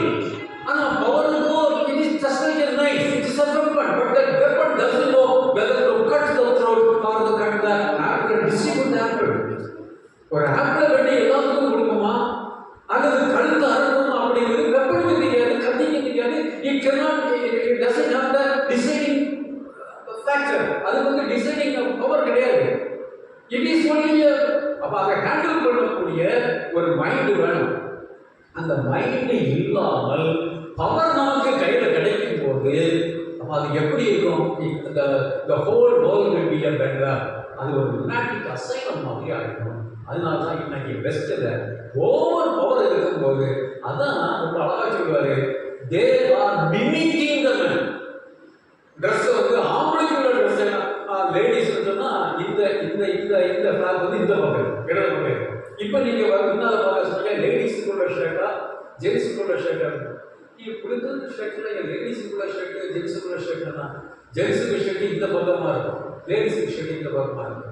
இப்போ நீங்க ஃபாரின் வெளியிலாம் பார்க்கும்போது எல்லாரும் ஒரே ஷர்ட் போடுவாங்க. அப்போ ஒரே ஷர்ட் போடும்போது ஆம்பளை பொம்பளைங்களுக்கு ட்ரெஸ் போடல, பொம்பளைங்க தான் ஆம்பளைங்க ட்ரெஸ் போடுறாங்க. மிமிக்கிங் த men. அப்போ you are mimicking an inferior stock. அதே மாதிரி அவங்களுக்குள்ள ஜீன்ஸ் போடுறாங்க, அதே மாதிரி அவங்களுக்குள்ள தலையை போடுறாங்க, கிராப் போடுறாங்க. அப்போ அவங்களுக்கு என்ன இருக்கு அப்படின்னு சொன்னா அதான் சொல்லுவாங்க உங்களுக்கு இருக்கக்கூடிய ஒரு பெரிய பியூட்டி, நேச்சுரல் பியூட்டி, தாய்மை அப்படிங்கக்கூடிய பியூட்டி, உமன் அப்படிங்கக்கூடிய பியூட்டி எல்லாமே இழந்து நீங்க என்ன ஆகிடுவீங்க அப்படின்னு சொன்னா ஒரு மஸ்குலர் மாஸ்குலின் ஒரு அக்ரினஸ் உங்கள்கிட்ட வந்திருக்கு. அது ஒரு ரெண்டாவது என்னதான் ஆனாலும் உங்கள்கிட்ட இருக்கக்கூடிய ஒரு பெரிய தாய்மை உணர்வு அப்படிங்கிறது அப்படி இருக்கிறதுனால இன்னைக்கு வெஸ்ட்ல என்ன ஆகுது அப்படின்னு பார்த்தா அழகா எழுதியிருக்காங்க. அவங்க இங்கிலீஷ் ப்ரொஃபஸர் அவங்க படிச்சிருப்பாங்க. நீல் லாண்டன் நம்ம அழகா சொன்னா no more feminism, failure of feminism, no more sex war அப்படிங்கிறாங்க. ஏன்னா ஃபெமினிசம் ஃபெயிலியர் ஆயிடுச்சு. ஏன் ஃபெமினிசம் ஃபெயிலியர் ஆயிடுச்சு அப்படின்னு பார்த்தா ஃபெமினிசத்துக்கு பதில் அந்த உமனிசம் வந்திருக்கணும். ஃபெமினிசம் வந்து they mimic the man. அப்போ எங்க மிமிக் பண்ணுவோம்? Mimicking and mimicking as well as imitation. They are the higher form of appreciation. ஒரு ஆளை அப்ரிஷியேட் பண்ணால் தான் நம்ம மிமிக் பண்ணுவோம். ரஜினிகாந்த் மாதிரி ஒரு பையன் வந்திருக்காங்கன்னா அந்த ரஜினிகாந்தை அப்ரிஷியேட் பண்ணுறாங்க. இப்போ நிறைய பேர் இது இந்த குர்தா போடும்போது இந்த நெக்லஸ் குர்தா போட்டுட்டு நிறைய பேர் வந்திருக்காங்கன்னா கடந்த 6 வருஷமாக தான் இதை எல்லாரும் போடுறாங்கன்னா they are mimicking Narendra Modi irrespective of the political parties. எல்லா பொலிட்டிக்கல் பார்ட்டியிலையும் இதை எல்லாரும் குர்தா போட்டுட்டு வர்றாங்களோ நீ அறிஞ்சோ அறியாமலோ தெரிஞ்சோ தெரியாமலோ அந்த மனுஷனை வந்து காமிக்க. அதே மாதிரி இன்னைக்கு தமிழ்நாட்டில் இருக்கக்கூடியவங்க கூட வேஸ்கட்டை போட்டுக்கிட்டு இன்னைக்கு ஆங்கர்ல வர அல்லது டிபேட்ல வரான்னா தெரிஞ்சோ தெரியாமலோ அந்த நார்த் இந்தியன் ட்ரெஸ்ஸை நீ மிமிக் பண்ற அப்ரிஷியேட் பண்ற டீப் டவுன் அது வெளியே சொல்ல மாட்டாங்க. அப்போ அதே மாதிரி ஆம்பளைகளை நீங்க மிமிக் பண்ணும்போது அங்க ஒரு என்ன வருது அப்படின்னு சொன்னா ஒரு ஒரு கிராஸ் டிரான்சாக்ஷன் வருது. கிராஸ் டிரான்சாக்ஷன் வரும்போது it is not a கார்டியல் transaction, it is a cross transaction upon the failure of the family. நான் எனக்கு கூட நான் என் வேலை பார்ப்பேன், மன கூட நான் வேலை பார்ப்பேன். அதனால சொல்றேன் marriage is not is a contract சொல்லிக்கிறாங்க. ஆனா இந்தியன் லைஃப்ல marriage is not a contract, it is a commitment. Family அப்படிங்கக்கூடியது சாதாரண ஒரு 2 பேரும் சேர்ந்து நீ அதை செய்யணும் நான் இதை செய்யணும் நீ இட்லி வந்து நான் வந்து சட்னி அப்படின்னு சொல்லக்கூடிய கான்ட்ராக்ட் இல்லை, இட் இஸ் a commitment. நான் முன்னால் ஒரு புக்கு படிக்கும்போது உங்களுக்கு எல்லாம் தெரிஞ்சிருக்கோம். ஒரு ஒரு ஒரு ஃபேமஸ் ஒரு ஆதர் உண்டு. அவர் வந்து இந்த லாஸ்ட் பேட்டில் அப்படின்னு ஒரு புக்கு எழுதுறாரு. அதாவது செகண்ட் வேர்ல்டு சமயத்தில் பெர்லினில் போய் இருந்து அந்த வாரம் பற்றி எழுத முடியும். அவருக்கு கடைசி கேன்சர் வந்தோன்னா மை ஒன் பிரைவேட் பேட்டில்னு ஒரு புக் எழுதுறாரு. அப்போ அவருக்கு ஒய்ஃப் அவருக்கு கூட இருந்து ஹாஸ்பிட்டலில் கவனிக்கிறது ஒரு புக்காக போட்டாரு. அப்போ நமக்கு ஆச்சரியமா இருக்கு, ஒரு ஒய்ஃபு ஹஸ்பண்ட்லேருந்து ஹாஸ்பிட்டலில் போயிட்டு ஒரு புக்காக போடக்கூடிய அளவுக்கு பெரிய விஷயமா? பெரிய விஷயம் இல்லை, நமக்கு பெரிய விஷயம் இல்லை, அவங்களுக்கு அது பெரிய விஷயம். இங்க அவங்களுக்கு என்ன ஆகுது அப்படின்னு பார்த்தா ஃபேமிலி அப்படிங்கக்கூடிய இன்ஸ்டிடியூஷன் ஆல்ரெடி ஒரு கம்பல்ட் ஆகிருந்தது, இப்போ நாசம் போச்சு. அதனால என்ன ஆகுது, கடந்த ஒரு 5 வருஷமா அதிகமான அமெரிக்காவில் வித்த ஒரு புக்குக்கு பேரு fatherless America. 40% of the children they don't have a father. அப்ப வீட்டில் அப்பா இருக்காங்க, but he is not a biological father. அது வந்து ஃபாஸ்டர் ஃபாதர், ஸ்டெப் ஃபாதர், அம்மாவோட பாய் ஃப்ரெண்டு, இப்படி நிறைய ஃபாதர் இருக்காங்க. அடுத்த நாள் இருக்கக்கூடியது ரொம்ப கவலைக்குரிய விஷயம். அந்த நிறைய செக்ஷுவல் அபியூஸ் யாரால் நடத்தப்படுகிறது என்றால் வீட்டில் உள்ள ஃபாதர்னால. ஏன்னா பயாலஜிக்கல் ஃபாதர் அல்ல, ஸ்டெப் ஃபாதர், ஃபாஸ்டர் ஃபாதர், இந்த மாதிரி ஒரு ஃபாதர். அப்போ என்ன ஆகுது, டோட்டலாக ஃபேமிலி போயிடுது. டோட்டலாக ஃபேமிலி போகும்போது என்ன ஆகும், ஒரு பையனுக்கு அவன் ரொம்ப சேஃபாக இருந்த ஒரு இடம் அந்த மதர்ஸ் ஹோம். அதனால சைக்காலஜிக்கலாக எந்த பையங்களையும் நம்ம பயன்படுத்தினோம்னா அவன் அந்த ரூமில் எந்த பொசிஷனுக்கு அந்த பொசிஷன் இருக்கும். நமக்கு ரொம்ப கோல்டானாலும் இப்படி இருக்கும். ஏன் அப்படின்னு சொன்னால் நம்ம அறியாமலே அம்மாவுடைய கர்ப்பப்பையில் இருந்த பொசிஷனுக்கு போனால் we feel we are safe. அப்போ அந்த மாதிரி ரூமில் நம்ம சேஃபாக இருந்தது அடுத்த ரூமை வீடு. ஒரு சாதாரண ஒரு பையனை யாராவது உடனே அம்மாட்ட தான் வருவான். அம்மாட்ட ஓடி அந்த முந்தானை பிடிச்சி வச்சு அழுவான். ஏன்னா அவனுக்கு அது ஒரு ஃபீலிங். அந்த அம்மா வந்து அந்த அம்மாவுடைய அரவணைப்பு அவனுக்கு நிறைய எனர்ஜி கொடுக்கும் அப்படின்னு. அந்த இன்ஸ்டிடியூஷன் தமிழ்மொழியாக கொண்டிருக்கிறது. அதனாலதான் அந்த ஃபெமினிசம் அந்த ஃபெயிலியர் ஆகுது. என்னது, ஃபேமிலிங்கிறது ஷேட்டர்ட் ஆகிருக்கு. ஃபேமிலி ஷேட்டர்டான மைண்ட் தான். அப்போ நம்ம சொல்லலாம் முன்னால பிளாட்டோ காலத்துல இருந்து கம்யூனிஸ்ட்ல கூட சொல்லியிருக்காங்க நம்ம வந்து இங்கிலீஷோட அந்த ஒரு ஃபேமிலி அப்படிங்கிறதே நம்ம வந்து பப்ளிக் ஆகிருக்கணும். ஒய்ஃபுக்கு வந்து it is not a private property, maybe public property அப்படின்னு சொல்லும்போது அந்த அரவணைப்பு இல்லை, அந்த கமிட்மெண்ட் இல்லை, ரெஸ்பான்சிபிலிட்டி இல்லாத இடத்துல இருந்து வரக்கூடிய ஒரு பையன் எப்படி வருவான் அப்படின்னு சொன்னா கீழே வியக்கணும்னா முன்னால ஒரு 10-15 வருஷத்துக்கு முன்னால ஒரு அனமாமன் அவன் எந்த அரசாலும் ஒரு பாம்பு அனுப்பிடுவான். ரொம்ப அழகாக ஒரு பாம்பு செய்து அந்த பாம்பு அனுப்பிடுவான். பேப்பரை தோணுன்னா பாம்பு அடிக்க செத்து போவான். கடைசி ட்ரீட்மெண்ட் பண்ணவே முடியல. கடைசி கண்டுபிடிச்சா அவன் மேத்தமெட்டிக்ஸ்ல பிஹெச்டி வாங்கின பையன். கடைசி பார்த்தா இவன் ஏன் அப்படி இருக்கிறாங்க ட்ரபிள்டு சைல்டுஹுட். அவன் சைல்டுஹுட் ட்ரபிளாக இருந்தா கண்டிப்பா இந்த சொசைட்டி கம்ப்ளீட்டா நாசமாயிடும். அப்ப எப்படி கண்ட்ரி டெவலப் ஆகும்?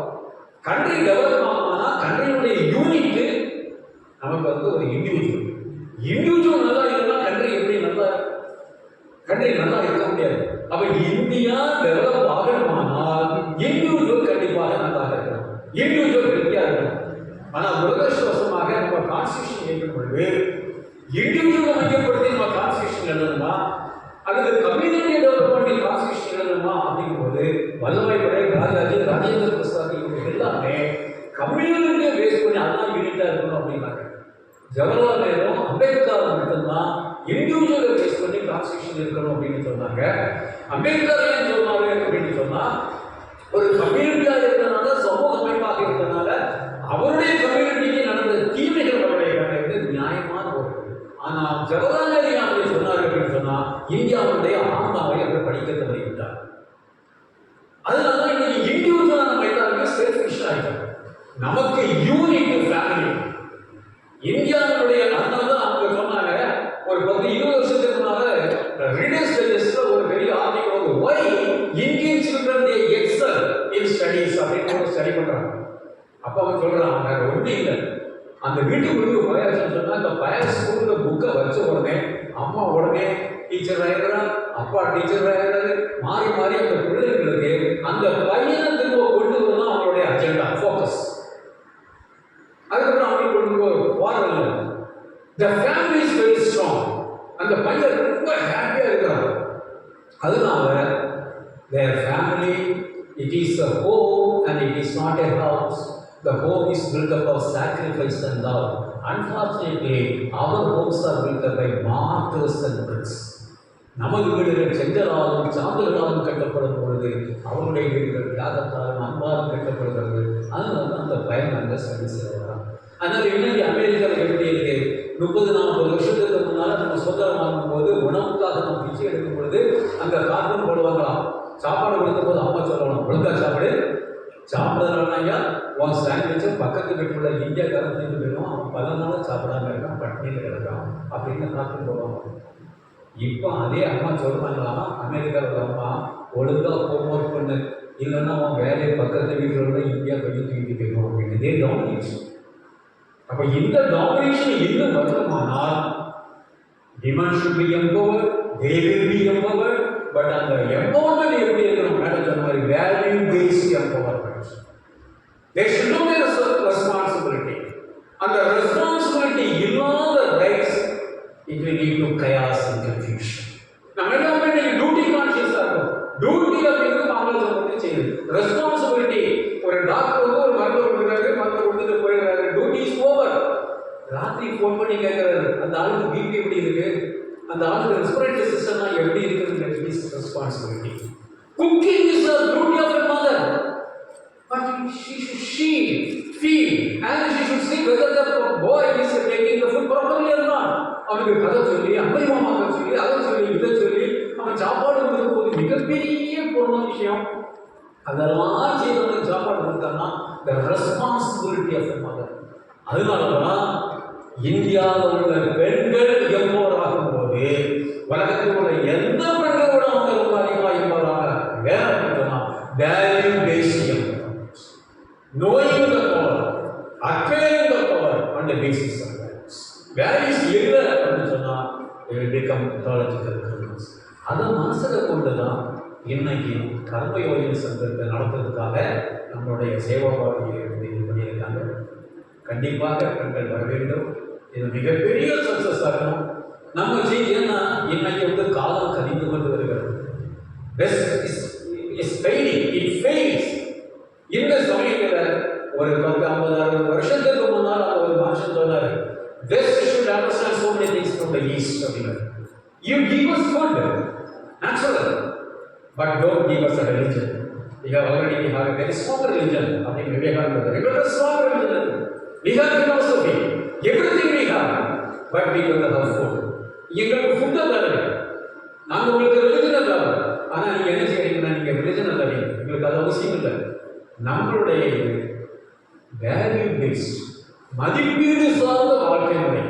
ஆகவே இந்த பெண்கள் வந்து அவர்களுடைய சக்தி அந்த காலத்திலேயே நீங்கள் பார்த்தீங்கன்னா இந்தியாவில் வந்து வேறு இங்கே நிறைய பல மதங்களில் இருக்கக்கூடிய அந்த பெண் தெய்வங்கள் எல்லாம் கிரேக்கத்தில் இருந்து எடுத்திருப்பாங்க. கிரேக்கத்தில் இருக்கக்கூடிய பெண் தெய்வங்கள் கூட அவங்க ஆண் பெண் தெய்வங்களுக்கு இன்ஃபீரியராக தான் வச்சுருந்தாங்க. பெண் தெய்வம் அப்படின்னு இருக்கக்கூடிய அந்த வெஸ்ட் ஏஷியாவில் இருக்கக்கூடிய அல்லது கிறிஸ்டியானிட்டியில் இருக்கக்கூடிய அந்த பெண் தெய்வ வழிபாடுங்கிறது கிரேக்கத்தில் இருந்தது. அதுக்கப்புறம் இங்கே வரும்போது இந்தியாவில் இருந்து வந்தது. அப்போ இந்தியாவிலிருந்து இங்கே வரும்போது முதல்ல நீங்கள் வில்லியம் டார்வின் கதையில் புக்கெல்லாம் படித்து பார்த்தா they were astonished by the power of women. பொம்பளைங்களுக்கு முதல்ல அவங்களுக்கு பெரிய ஆச்சரியம், பொம்பளைங்க காலையில் குளிக்கிற மாதிரி ஆச்சரியப்பட்டிருக்காங்க. அந்த காலையில் கம்பியில் குளிச்சுக்கிட்டு அந்த சின்ன முடிச்சு போட்டு அந்த கூந்தலோடு போகும்போது அந்த வாட்டர் ட்ரிப்பாகி வரக்கூடியத பிரிட்டிஷ்காரங்க அவங்களோட பார்த்தாங்க. நீங்கள் ஏன் பொம்பளைங்கள்லாம் டெய்லி குளிக்கிறாங்க அப்படின்னு.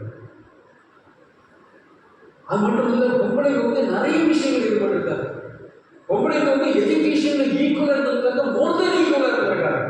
இதெல்லாம் பிரிட்டிஷ் பீரியடுக்கு அப்புறம் முதலாய பீரியடுக்கு அப்புறம் பெண்களுடைய கற்பையும் பாதுகாப்பையும் நாம் பேச வேண்டி இருப்பதால் அவங்களை பப்ளிக்ல எக்ஸ்போஸ் பண்ண முடியாத ஒரு சூழ்நிலை ஏற்பட்டு விட்டதால் தான் நம்மளுடைய எஜுகேஷன் அவங்க பின்தங்கி விட்டாங்களே தவிர நம்மளுடைய அணுகுமுறையில் அவங்களுக்கு எந்த நேரத்திலையும் கல்வி மறுக்கப்படவில்லை. அப்படி கல்வி மறுக்கப்பட்டிருந்தால் காக்கை பணியார் எப்படி வந்திருப்பாங்க, ஔவையார் எப்படி வந்திருப்பாங்க, எவ்வளோ பெரிய டாமினன்ட் கேரக்டர்லாம் வந்திருக்கு. இப்போ சொல்கிறாங்க தேவயானி பிரதேஷ்னா அந்த கிளாஸ் பேலஸ் அந்த நாவலில் கூட திரௌபதி வந்து ஒரு பவர்ஃபுல் லேடியாக நினைப்பாங்க. அனிதா கோஷ் வந்து சீதாவை ஒரு பவர்ஃபுல் லேடியாக நினைப்பாங்க. அப்படி ஒவ்வொருவரையும் அவங்களுடைய பவரை மீண்டுருவாக்கம் செய்யக்கூடிய லெவலில் இருக்காங்க அப்படின்னு சொன்னாங்க. எவ்வளவு பவர்ஃபுல். அன்னைக்கு மட்டும் திரௌபதி கொஞ்சம் வீக்காக இருந்திருந்தால் இந்த தர்ம யுத்தம் நடந்திருக்காது. இவங்க எல்லாருமே காம்ப்ரமைஸ் ரெடியா இருக்கும் போது தான் அவர் சொல்றார், அவனுடைய ரத்தத்தை எடுத்து என் தலையில கட்டலன்னு சொன்னா என் கூந்தலை முடிக்க மாட்டேன் அப்படிங்கிறார். அவதான் இவங்களுக்கு பவர் கொடுத்தது, சமயோஜிதமா ஸ்ட்ராட்டஜி கொடுத்தது கிருஷ்ணன். அதே சமயத்தில் பவரை கொடுத்து அவங்களை ஃபோக்கஸ் பண்ணி விட்டது திரௌபதி. திரௌபதி இல்லாம மகாபாரதம் வரவே கிடையாது. அப்ப எப்படி நம்ம சொல்லலாம், நம்ம வந்து பெண்களை மதிக்க வேண்டிய சீதை வந்து அவங்க அக்செப்ட் பண்ணி கொண்டு சிஷ்டா பண்ணிட்டு சூசைட். அவர் சொல்ற அவன் வரணும், அவன் வந்து என்ன கூட்டிட்டு போகணும். நான் மட்டும் விட நம்ம அன்னைக்கு நான் தோழ மாதிரி ஒரு தோட்ட வர மாட்டேன், ராமன் வந்து என்ன கூட்டிட்டு போகணும் அப்படின்னு சொல்லக்கூடிய அளவுக்கு அவங்களுக்கு ஒரு டாமினேஷன் இருந்தது, ஒரு டிட்டர்மினேஷன் இருந்தது. அது மட்டும் இல்ல, they had the faith over their husbands and the bravery. அதுக்கப்புறம் இன்னொரு ஃபெயில் இருந்தது, டெஃபினட்டா தர்மம் ஜெயிக்கும் அப்படிங்கக்கூடிய ஒரு தார்மீக வாழ்க்கை வாழ்ந்தவர்கள் இங்குள்ள பெண்கள். அதனாலதான் ஒவ்வொரு குழந்தைக்கும் அவங்க சோத்தை ஊட்டும் போது சோறு மட்டும் ஊட்டல, வேல்யூஸ் கொடுத்துருக்காங்க, இதிகாசத்தை கொடுத்துருக்காங்க, நம்ம ரூல்ஸை கொடுத்துருக்காங்க. அவ்வளவு மிகப்பெரிய ஒரு கிரியேஷன் லேடிஸ். அவர்களுக்கு சம பங்கையில் அதிகமாக பங்கெடுத்து இந்த கர்மயோகி சங்கம் வந்து அவர்களுடைய வெற்றி, அதனுடைய வெற்றி அப்படிங்கிறது நம்மளுடைய பெண்களுடைய வெற்றி. நாளைய பாரதம் அது வந்து நாளை பாரதம். அதனால் என்ன ஒவ்வொருக்காங்க இந்த பெண்கள் விஷயத்தில் எனக்கு பேசுறதுக்கு இன்னொரு இதுனா என் பேரே அந்த இடத்துல உபயோகப்பாருன்னு வாய்ப்பளித்த உங்கள் அனைவருக்கும் நன்றி கூறி பத்மகுமார்ஜி, முஸ்தான்ஜி எல்லாருக்கும் நன்றி கூறி இந்த சங்கம நிகழ்ச்சி மிகப்பெரிய வெற்றியை பெற வேண்டும். அது வந்து நம்மளுடைய கன்னியாகுமரி டிஸ்ட்ரிக்னுடைய அந்த அனசோட ஹிஸ்டரியில் வந்து அது ஒரு பெரிய ஒரு பேசுவது பொருளாக மாற வேண்டும் என்று கூறி வெற்றி பெறுவதற்கு என்னுடைய பிரார்த்தனையை தெரிவித்து வெற்றி பெறுவது.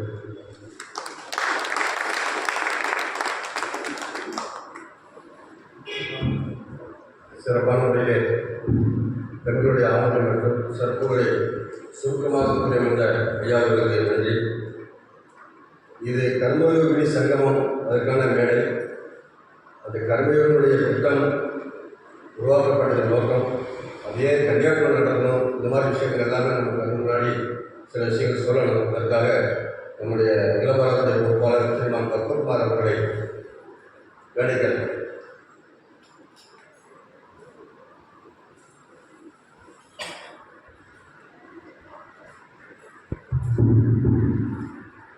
அனைவருக்கும் பணிவான இந்த கர்மயோகி சங்கமத்தினுடைய நோக்கம் என்ன, இது எதற்காக நம்ம நடத்துகிறோம், அதுக்கு பல டைமென்ஷன் எல்லாம் இருக்குது. அதை பற்றி இங்கே அழகாக நம்முடைய முன்னால் பேசினவங்க எல்லாம் குறிப்பிட்டாங்க. குறிப்பாக நம்முடைய உமையோர் பாலாஜி அதனுடைய பண்பை பற்றி, மாண்பை பற்றி, அந்த தாய்மார்களுடைய முன்னேற்றம் எப்படி இருக்கணும் என்பதை பற்றி, உலகத்தினுடைய இன்னைக்குள்ள நிலைமை பற்றி எல்லாம் குறிப்பிட்டு பேசினாங்க. ஆனால் இந்த கர்மயோகினி சங்கமம் எதற்காக அப்படின்னு சொல்லி இவங்க ரெண்டு பேருமே ஒரு கோணத்தில் எடுத்து சொல்லியிருக்காங்க. ஆனால் இந்த கன்னியாகுமரி அதை வைத்ததுக்கும் கூட ஒரு நோக்கம் இருக்கு. இங்கே அதிகமான சங்கத்தினுடைய சேவா பாவனை வேலைகள் இன்றைக்கு நடந்து இங்கே குறிப்பிட்ட ஒரு விஷயம் கூட அவர் சொன்னார். இங்கே இருக்கக்கூடிய தாய்மார்கள், நம்ம பாரத நாட்டுடைய தாய்மார்கள் எப்படிப்பட்டவர்களாக இருந்தாங்க.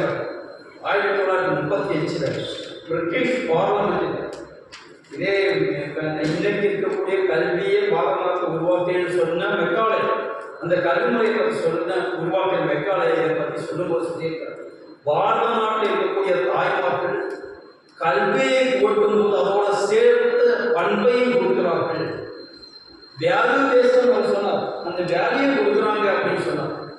அந்த பண்பை கொடுக்குற காரணத்தினால அந்த அடிமையாக்குவது என்பது அவ்வளவு சுலபம் இல்லை அப்படின்னு அவருடைய ரிப்போர்ட்ல.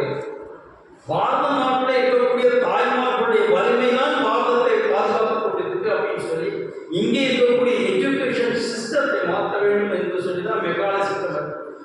அது மூலமாக தான் அவர் வந்து மேக்ஸ்வெல்லுடைய கடிதம் எழுதுறதும் இதெல்லாம் நடக்குது. அதுக்கப்புறம் உள்ள வரலாறு வேறு. ஆனால் அது அடிப்படையாக இருந்த ஒரு விஷயம் என்பது பாரத நாட்டுடைய தாய்மார்கள் அடிப்படையாக. இன்னொரு விஷயம் என்னன்னா, நாம வந்து இந்த கர்மயோகினி சங்கமம் இங்கே நடக்கணும் அப்படின்னு சொல்லும்போது இதில் நம்முடைய ஒரு பக்கம் தாய்மார்கள் உள்ளம், அதே போல இதனுடைய பின்னால் இருக்கக்கூடிய தொண்டுடைய மனப்பாடு, இதுவும் கூட தாய் உள்ளத்தில் இருந்துதான் வருகிறது. ஒரு பக்கம் நம்முடைய ஒரு தலைவருடைய சுவாமி விவேகானந்தர் அவருடைய சகோதர சீடர்களோட பேசிக்கலாம், சக சீடர்கள். அவங்க பேசும்போது இறைவனுடைய தன்மையை பற்றி, இறைவனுடைய உண்மை பற்றி எல்லாம் பேசிட்டு இருக்காரு. அந்த நேரத்தில் அங்கே வந்த கிரீஷ் சந்திரகோஷ் சுவாமி விவேகானந்தர் சொன்னார், நீங்கள் இதை பற்றியெல்லாம் பேசிட்டு இருக்கீங்க, இங்கே இருந்து கொஞ்சம் தூரத்தில் இருக்கக்கூடிய ஒரு வீட்டில் ஒரு தாய் நிறைய பேர் கண்ணதானம் பண்ணிட்டு இருந்தாங்க. இன்னைக்கு சாப்பிட்றது கூட வசதி இல்லாத ஒரு சூழ்நிலையில் அவங்க இருக்காங்க.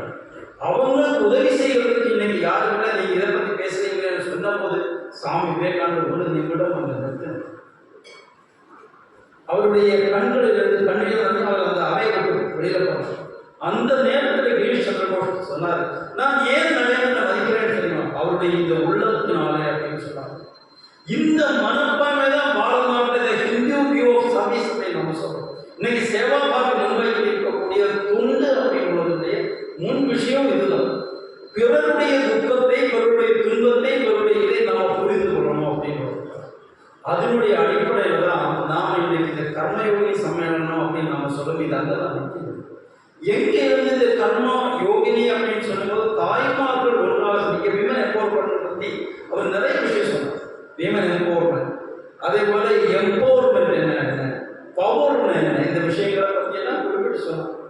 இந்த விஷயங்களை அடிப்படையாக வைத்துக் கொண்டு தாய்மார்களுடைய ஒரு சக்தி மூலமாக மிகப்பெரிய ஒரு மாற்றத்தை இங்கே உருவாக்க முடியும் அப்படின்ற ஒரே காரணத்தினால தான் நாம் இந்த கர்மயோகினி சங்கமம் இங்கே உருவாக்கும்.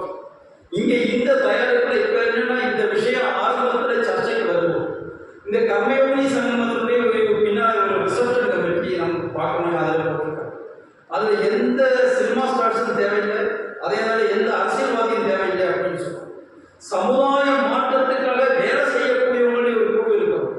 ஆனால் சமுதாய மாற்றம் மேலையும் கீழே இருக்கும்போது தாய்மார்களுடைய சக்தி என்பது அரசியலையும் தாண்டி நாம் மாண்புமிக்க சிறப்புமிக்க பண்பாட்டு மிக்க ஒரு குழுவை நிர்மாணித்து காமிக்க வேண்டும் என்பதற்காக இந்த கம்யூனி சங்கமம்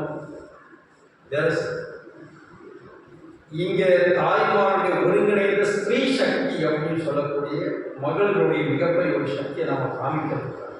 அதே நேரத்தில் சமுதாயத்துக்காக இன்னைக்கு யாரெல்லாம் தமிழகத்தில் முக்கியமான இதில் வேலை செய்யக்கூடிய இருக்கக்கூடிய பலருடைய விஷயங்கள் தான் இதில் உறுப்பினர்களாக சேர்த்துருக்காங்க. இதில் சிலவங்களுக்கு நமக்கு தெரியலாம், தெரியாமல் இருக்கலாம். ஆனால் இதில் இருக்கக்கூடிய ஒவ்வொரு தாய்மார்களும் தன்னுடைய வாழ்க்கையை விட்டு வேலை செய்யணும். இதில் இருக்கக்கூடிய சிலவங்க தன்னுடைய குழந்தைகளை விட்டு, அதே நேரம் குழந்தைகளோட சேர்த்து ஸ்பெஷல் சில்ட்ரன் சொல்றோம். அதுக்காக பெரிய நிறுவனங்கள் நடத்தக்கூடியவங்களுடைய பேர் 250 குழந்தைகளை வைத்துக் கொண்டு பராமரித்துக் கொண்டிருக்கக்கூடியவரும் அவங்களுடைய பேர் 36,000 பெண்களை படிக்க வைத்த அவருடைய தாய்மார்கள் இருக்கிறார். அதே போல இன்னைக்கும் கூட பெண்மைக்காக தாய்மைக்காக வேலை செய்யக்கூடியவர்கள் இதில் உட்படுறார்கள். ஆனால் அதே நேரத்தில் ஒரு தாய் எப்படியெல்லாம் முன்னேற முடியும் என்பதற்குள்ளவங்களும் இதில் இருக்காங்க. அவர்களும் இங்கே இருக்கக்கூடிய இந்த மிக பிரம்மாண்டமான சக்தியை பார்க்க வேண்டும் என்பதற்காகத்தான் நாம் இந்த ஒரு நிகழ்வானது இங்கே ஏற்பாடு செய்யும். இதில் நம்மளுடைய உமையோகியோ இல்லைன்னா நம்ம இந்துஜாமாவை சொன்ன மாதிரி நாம் ஆண்களும் இதுக்கு பின்னால் இருந்தால்தான் பெண்களுடைய சக்தி நம்ம. அதனால் நம்முடைய ஒத்துழைப்போட முன்னாலே இருக்கக்கூடிய அந்த ஸ்திரீ சக்தி, இந்த மகளிர் சக்தி நம்ம எதுவான சொல்லலாம். ஆனால் அதனுடைய மிக பிரம்மாண்டமான ஒரு உருவத்தை நம்ம செய்து காமிக்கிறோம். இதில் அடிப்படையாக இருக்க வேண்டிய ஒரு மனப்பாயம் என்ன அப்படின்னு சொன்னாங்க, நம்முடைய தாய்மார்கள் உலகத்தில் மிகச் சிறந்த ஒரு இடத்தை அடைந்திருந்த அதே உயர்ந்த சுவாமி விவேகானந்தர் குறிப்பிட்ட மக்களோட ஒரு உயர்வான ஒரு சிந்தனையை, உயர்வான ஒரு மாண்பை உருவாக்கக்கூடிய சக்தியை சொல்லிக்கக்கூடிய ஒரு இதாக இந்த கர்மயோகினி சங்கமம் இருக்க வேண்டும் என்று நினைக்கிறேன். அப்போ அடிப்படையில் நம்முடைய சிந்தனை எந்த மாதிரி இருக்கணும், எதற்காக இருக்கணும், எப்படியெல்லாம் இருக்கணும், இதற்காக வேலை செய்யக்கூடியவங்க ஒன்றாக திரளணும். 3-4 குறிப்புகளோட இதில் கொடுத்து, ஒன்று அகல்யாபாய் ஹோல்கர். அகல்யாபாய் ஹோல்கருடைய 300வது ஜெயந்தி. அகல்யாபாய் ஹோல்கருடைய அந்த சம்ஸ்தானம் அப்படின்னு சொன்னது மகேஸ்வரான் தான் பேரை கொடுத்தது. அந்த அம்மாவுடைய வாழ்க்கை எடுத்து பார்த்தா மிகப்பெரிய இடையூறு. தன்னுடைய குடும்பத்தில் இருந்து அவ்வளோ பெரிய கஷ்டங்கள் அனுபவித்த பிறகு கூட அங்கே இருந்து ராமேஸ்வரம் வரக்கூடிய அனைத்து கோயில்களையும் புனர்நிர்மாணம் பண்ணி ஜோதிடர்கள் முழுக்க புனர்மை. இன்னைக்கு காசியில் போனால் இன்னைக்கு நம்முடைய பிரதமருடைய தொகுதி தான். அந்த இடத்துல காசி விஸ்வநாதர் ஆலயம் புனர்மைக்கப்பட்டு 2 சிலைகள் தான் இருந்துச்சு. ஒன்று ஆதிசிங்கர், அதுவும் வரலாற்று சிறப்புமிக்கவர். 2வது ஒன்று அகல்யாபாய் ஹோல்கர். அந்த அகல்யாபாய் ஹோல்கர் தான் காசி விஸ்வநாதர் ஆலயத்தை புனர்மைச்சிருக்கார். அந்த ஆலயத்தில் அவருடைய ஒரு சிலை வச்சு, அதே போல இங்கே இருக்கக்கூடிய ராமேஸ்வரம் அவர் வந்திருக்காங்க. அந்த மாதிரி அகல்யாபாய் ஹோல்கருடைய 300வது ஜெயந்தி. 2வது விஷயம் என்ன அப்படின்னு சொன்னாங்க, இந்த சுய உதவி குழுக்களும் இதெல்லாம் கன்னியாகுமரியிலையும் சரி தமிழகத்தை ஆரம்பிச்சு 25 வருடங்கள்.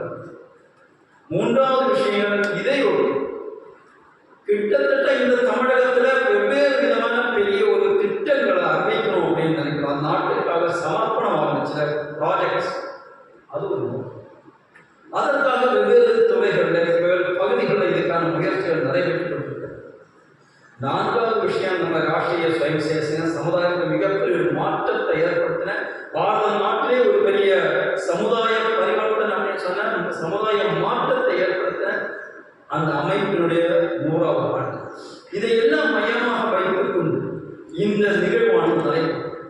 இதுக்கு அடிப்படையாக நம்ம பார்க்கும்போது எப்படின்னா, எந்த ஒரு விஷயத்துக்காக நம்ம வேலை செய்யணும் அடிப்படையில் நம்ம சிந்தனை நம்ம மனதில் இருக்க வேண்டும். எப்படி கர்ணனுடைய கடைசி காலம் எப்படி இருந்தது, கர்ணனுடைய மனத்தை இந்த மாதிரி ஒரு சிந்தனை. கர்ணன் கடைசியில கர்ணன் அங்கே விஸ்வரூப தர்சனம் கர்ணனுக்கு கிடைக்கும். அந்த மகாபாரத போர்ல 3 இடங்களில் விஸ்வரூப தர்சனம். ஒன்றையும் கேட்காமலே கண்ணபிரான் இவருக்கு தர்சனம் கொடுத்தாரு அர்ஜுனன். பீஷ்மர் கேட்ட பிறகு தர்சனம், கேட்காமலேயே விருப்பம் இல்லாமல் கூட இருந்திருக்கிறான். அந்த தர்சனங்களை கூடியவரால் அந்த கண்ணனுடைய மாண்பையும் தியாகத்தை பார்த்துட்டு கண்ணன் நான் தர்சனம் கொடுத்து கேட்டவனுக்கு என்ன கர்ணன் சொன்னார், எதுவுமே தேவையில்லை அப்படின்னு சொன்னார். ஆசையை இல்லாமல் இருக்கணும்னு நினைக்கிறேன், இல்லை நான் உனக்கு ஏதாவது கொடுக்கணும்னு நினைக்கிறேன்னு சொன்னார். அப்போதான் கர்ணன் சொன்னார், எப்பிறகு இருக்கணும், யார் வந்து இருக்கணும், இல்லை என்று சொல்லாத மனம் இருக்கணும்னு சொன்னார். இல்லை என்று சொல்லக்கூடாது. நாம கர்மயோகனை சம்பந்திக்கிறாங்க, யார்கிட்ட சமுதாய சக்தியில மிகப்பெரிய ஒரு மாற்றத்தை ஏற்படுத்தணும் அப்படின்னு நம்ம சொல்லும்போது இந்த தாய்மார்களுடைய மனதில் அந்த மாதிரி உணர்வை ஏற்படுத்துவதற்காகத்தான் கர்மயோகி சங்கமானது வேலை. அதனால தமிழகத்தில் இருக்கக்கூடிய இந்த நிகழ்வு நடக்கும்போது 2 முக்கியமான புத்தகங்கள் வெளியிடப்படுகிறது. ஒரு புத்தகம் என்பது ஒரு அகத்தியபாய் பற்றி நம்முடைய விவேகானந்த கேந்திரத்தினுடைய துணைத் தலைவராக இருக்கக்கூடிய சகோதரி நிவேதிதா கீதி எழுதின அகத்தியபாய் ஹோல்கர் பற்றின ஒரு புத்தகம். அது புதிதாக வெளியிடது, அது அதனுடைய தமிழாக்கம்.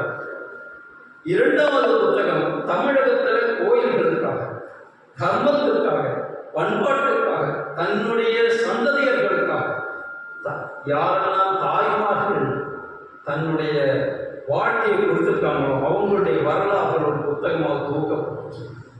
அதுக்காக நல்ல பேராசிரியர் நிறைந்த ஒரு 10 தாய்மார்கள் தான் நம்ம வேலை எடுத்திருக்காங்க. உதாரணம் நமக்கு தெரிஞ்சிருக்கலாம், வெட்டுக்காளி அண்ணன், அதே போல தெரிஞ்சிருக்கா தெரியாது. அதே போல கமலவதி திருவானைக்காவில் தலைகீழ தொங்க விட்ட தாய்மாரை பற்றி பெற்றிருக்காங்க.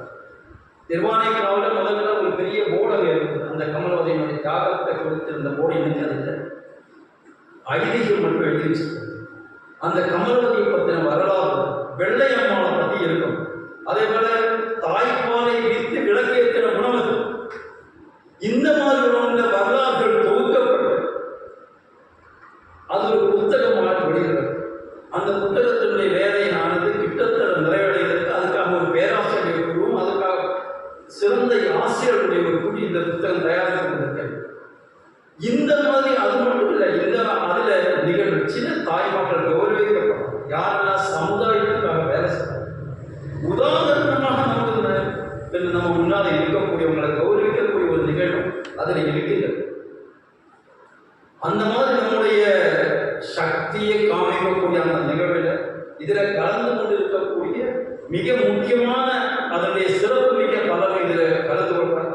இதற்காக பிரஸ் மீட்களோ இதுக்கான விளம்பரங்களோ நடத்தணும். நாம் இந்த வரக்கூடிய மார்ச் 2 எந்த விதமான ஒரு நிகழ்வு இருக்காம நம்முடைய ஒரே லட்சத்தோட ஒரே போக்கஸோட தான் நம்ம எதை நடக்குது. அதனால நாம எந்த ஒரு கண்ணோட்டத்தோட இந்த வேலையை செய்யறோமோ அந்த மாதிரி ஒரு கண்ணோட்டம் நம்முடைய முன்னால இருக்கின்றது. நம்முடைய தொண்டு அப்படின்னு சொல்லும் போது அது எதை மையமாக வைத்திருக்கிறது, த ஹிந்து வியூ ஆஃப் சர்வீஸ் அப்படின்னு சொன்னா எதிர்பார்க்காத ஒரு தொண்டை செய்யணும் அப்படின்னு சொல்லுவோம். அங்கே எக்ஸ்பெக்டேஷன் என்பது இருக்கக்கூடாது அப்படின்னு சொல்றாரு, எதிர்பார்ப்பு என்பது இருக்கக்கூடாதுன்னு சொல்றாரு. இன்னைக்கு இருக்கக்கூடிய கல்வியோ இன்னைக்கு இருக்கக்கூடிய மருத்துவமோ ஒரு விதமான வியாபாரமாக மாறியிருக்கு அப்படின்னு சொன்னா அங்கே எங்கேயோ ஒரு குறைபாடு இருக்கு அப்படின்னு நாம சொல்றோம். எஜுகேஷன் அப்படின்னு சொல்லும்போது எப்படிப்பட்ட ஒரு கல்வி நம்மகிட்ட இருக்கு. நாம இன்னைக்கு நலந்தையோ தட்சசிலையோ இதை பற்றி சொன்னாலும் கூட சொல்லும்போது ஆயிரக்கணக்கான லட்சக்கணக்கான குருகுலங்கள் நம்ம நாட்டில் இருக்கு. கோடிக்கணக்கான மாணவர்கள் இங்கே வந்து பயிற்சி கொண்டிருக்காங்க, வெளிநாட்டில் இருக்கு. அங்கே நம்முடைய காஞ்சிபுரத்தில் பெரிய குருகுலம் இருந்தது. அந்த குருகுலத்தில் தான் மாதவன் ஒரு சிறுவன் படித்து கொண்டிருந்தான். அந்த மாதவன்கிட்ட ஒரு நாள் அந்த அரசன் அவங்க இருக்கும்போது ஆசிரியர் கூப்பிட்டு குரு கேட்கிறார், ஒவ்வொரு குழந்தைங்களுடைய வாழ்க்கை லட்சியம் என்ன, வாட் இஸ் யுவர் எய்ம் அப்படின்னு கேட்கிறார். ஒவ்வொரு ஆளும் வந்து பதில் சொன்னார். மாதவன் சொன்னார், இது பதில் சொல்றது சற்று கடினமாக அப்படின்னு சொன்னார். அந்த ஒரு மறுபடியும் கேட்கிறார், நீ தயக்கப்படணும், மனதில் என்ன இருக்கோ சொல்லு அப்படின்னு சொல்லுறார். எனக்கு கிடைத்த இந்த கல்வியை நான் பிறருக்காக கொடுக்கணும்னு நினைக்கிறேன்னு சொன்னார். அந்த மாதம் அவனை கெட்டி அணைத்துக் கொண்ட அந்த குரு சொன்னார், உன்னுடைய வாழ்க்கையானது சிறந்ததாக அமையும். அந்த மாதம் தான் வித்யாரண்யம், விஜயநகர சாம்ராஜ்யத்தை உருவாக்கிற வித்யாரண்யம் தனக்கு கிடைத்தது பிறருக்காக உழைக்கணும்னு நினைத்த இது அவனுக்கு அது உருவாக்கினது அவனுடைய தாய். அந்த மாதவனை உருவாக்கினது அவன் அம்மா.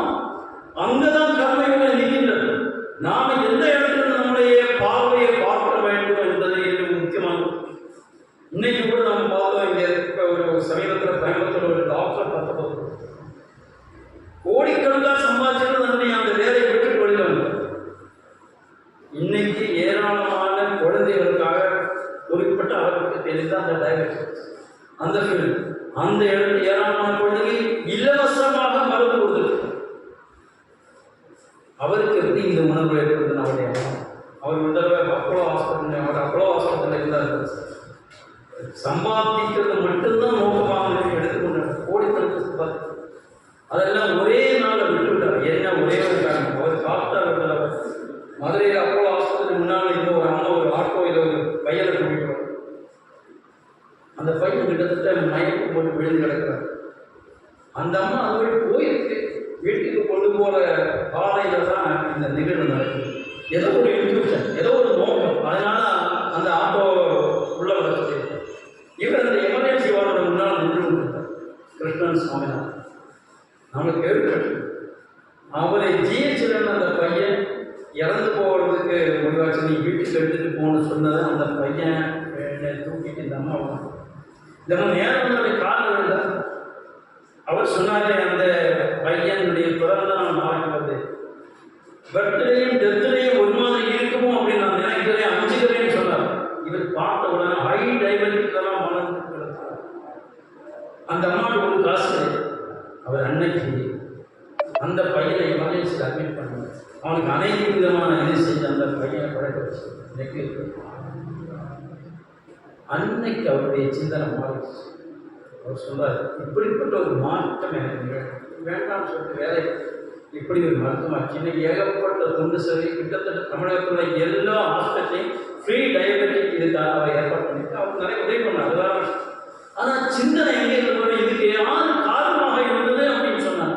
எல்லா இடத்துலையும் அவருடைய தாய்மார்கள் தான் காரணமாக இருந்தது. இன்னைக்கு ரங்கநாதன் சாமி சொன்னாங்க, அவருடைய அம்மா சொன்னதுதான் ரங்கநாதன் சாமி சொல்றாரு. இந்த கர்மயோகினி சங்கமம் அப்படின்னு சொல்றது இது பெண்களுக்காக மட்டுமில்லை, பெண்ணையே உருவாக்கக்கூடிய, மாண்பையை உருவாக்கக்கூடிய, தாய்மை உருவாக்கக்கூடிய சங்கம், உருவாக்கக்கூடிய தாய்மை நிலைநிறுத்தக்கூடிய பாராட்டுகின்ற ஒரு மிகப்பெரிய சம்பவமாக மாறணும், நிகழ்வாக இருக்கணும். தமிழகத்தை திருப்பி பார்க்கக்கூடிய, தமிழகத்தில் ஒரு திருப்புமுனை உருவாக்கக்கூடிய, அதே நேரத்தில் அரசியலுக்கு அப்பாற்பட்ட மிகப்பெரிய ஒரு சக்தி உருவாக்கக்கூடிய நிகழ்வாக அமைய வேண்டும் என்பதுதான் நம்முடைய நோக்கம். இதுல பார்த்தீங்கன்னா இந்த தாய்மைக்காக வேலை செய்தவர் எத்தனையோ பேர். இப்போ இங்க அவர் ஜவஹர்லால் நேரு கூட குறிப்பிட்டார். ஜவஹர்லால் நேருடைய டிஸ்கவரி இந்தியாவில் ஒரு விஷயம் அது என்னன்னு சொன்னாங்க, இவ்வளவு பெரிய கும்பமேளா, அவர் அன்னைக்கு கும்பமேளா பார்த்துருக்க, இந்த கும்பமேளா நடந்துட்டு இன்னைக்கு யாரு, வாட் இஸ் த சோர்ஸ் இந்த இன்ஸ்பிரேஷன் யாரும் கூப்பிடாது. இதுக்கு அட்வர்டைஸ்மெண்ட் ஆகிட்டு. ஆனால் ஒவ்வொரு கும்பமேளாக்கும் அவ்வளோ பெரிய லட்சக்கணக்கான கோடிக்கணக்கான மக்கள் வராங்க. எங்கே எவ்வளோ அவங்க ஒரு கொஸ்டின் பார்க்க எங்கே இருந்து எதனால் இதுக்கு இன்னொரு நெவருக்கு அது புரியல. ஆனால் பாரதத்தில் இந்த ஆன்மீக சிந்தனை மூலம் புரியுது. பாரதத்துடைய ஆத்மாவே என்றெல்லாம் இருக்கிறது. அதிலே அவர் மென்ஷன் பண்ணும்போது சொன்னார், அந்த பாரதத்துடைய ஆத்மா என்பது அது தாய்மையை தான் உருவாக்கும். அங்கே இருந்து தான் இந்த ஒரு சோர்ஸ் ஆஃப் இன்ஸ்பிரேஷன் நம்ம சொல்றோம். எங்கேயோ இன்னைக்கு மாதிரி 140 வருடத்துக்கு அப்புறம் பெரிய பிரம்மாண்டமான இது ஒன்றும் பெரிய அட்வர்டைஸ்மெண்ட். ஆனால் அங்கே ஏற்பாடு தான் செய்யப்பட்டது. அங்கதான் மக்கள் வந்து குவிஞ்சிருக்காங்க. நாம இதுக்கு அடிப்படையில் இருக்கக்கூடிய இந்த விஷயத்திலிருந்து நம்முடைய இது தொடங்குகிறோம். நாம இந்த கர்மயோகினி சங்கமம் நாம நடத்தும் போதும், நிகழ்வு நடத்தும் போதும் இந்த ஒரு நோக்கத்தோடு இங்கே சொல்லக்கூடிய ஸ்ரீ சாக்தீகரணம், மகிழாவுடைய முன்னேற்றம். ஒரு விஷயம் என்னன்னா பண்பினம், அதே போல பொருளாதாரம், குடும்ப வாழ்க்கை, அதே போல ஒருங்கிணைந்த மக்களுடைய சக்தி உருவாக்குறது, இதை மையமாக வைத்து நம்முடைய சேவாபாதத்தில் பல முயற்சிகள் நடைபெற்றுக் கொண்டிருக்கு. நம்முடைய ஃபோக்கஸ் பாயிண்டாக இருக்கணும் அப்படின்னு சொன்னதுதான் இந்த கர்மயோகி சங்கமானது இங்கே ஏற்பாடு செய்யப்பட்டிருக்கு. இது தமிழகத்தில் வரலாற்றில் ஒரு திருப்புமுனை உருவாக்கக்கூடிய நிகழ்வாக மாற வேண்டும் என்ற நோக்கத்தில் இதுக்காக இதனுடைய வேலை செய்யக்கூடிய நம்முடைய காரியகர்த்தர்கள் வேலை செய்து கொண்டிருக்காங்க. இது ஒரு பிரம்மாண்டமான ஒரு நிகழ்வாக மாறும். இதுல நிச்சயமாக இங்கே இருக்கக்கூடிய சமுதாயத்தில் இங்கே இருக்கக்கூடியவங்களுக்கு ஒரு தெளிவான மெசேஜ், ஒரு தெளிவான ஒரு செய்தியை கொடுக்கக்கூடிய அமையும். அது மட்டுமில்லை, நம்முடைய குறிப்பாக தமிழகத்தில், குறிப்பாக கன்னியாகுமரி மாவட்டத்தில் அனைத்து விதமான பரிமாணங்களை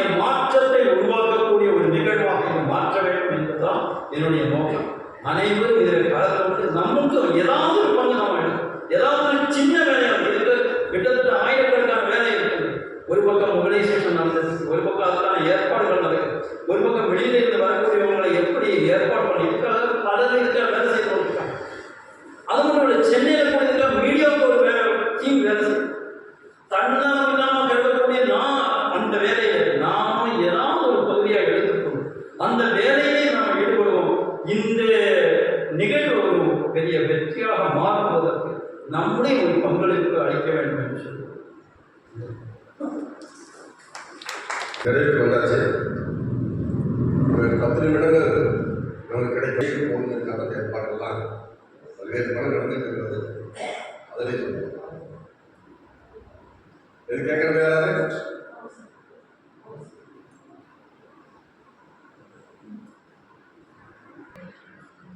மகிழ்ச்சி உரை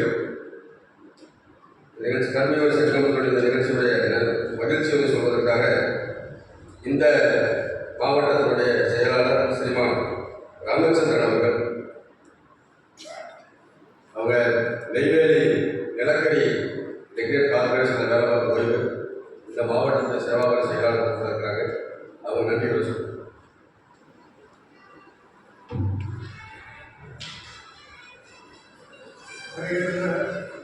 அத்தனை சகோதர சகோதரிகளுக்கும் என்னுடைய வணக்கம். சேவாபர் மிக பணிவான இந்த வேண்டுகோளுக்கு தாங்கள் பல வேலைகளில் இந்த நிகழ்ச்சிக்காக உங்கள் பொன்னான நேரத்தை ஒதுக்கி வருகிறதற்கு சேவாபரத்தை மட்டத்தில் முயற்சி வருகிறது.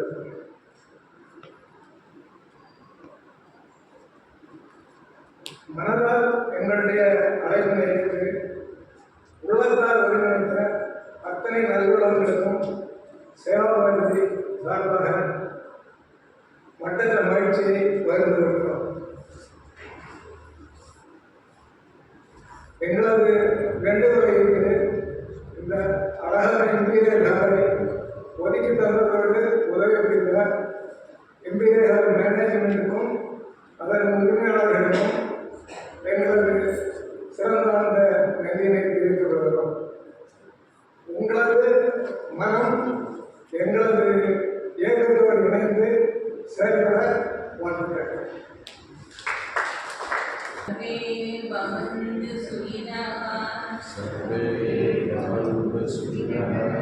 सर्वे सन्तु निरामयाः,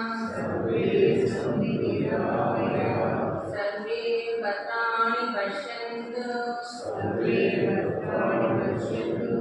मा कश्चित् दुःखभाग् भवेत्।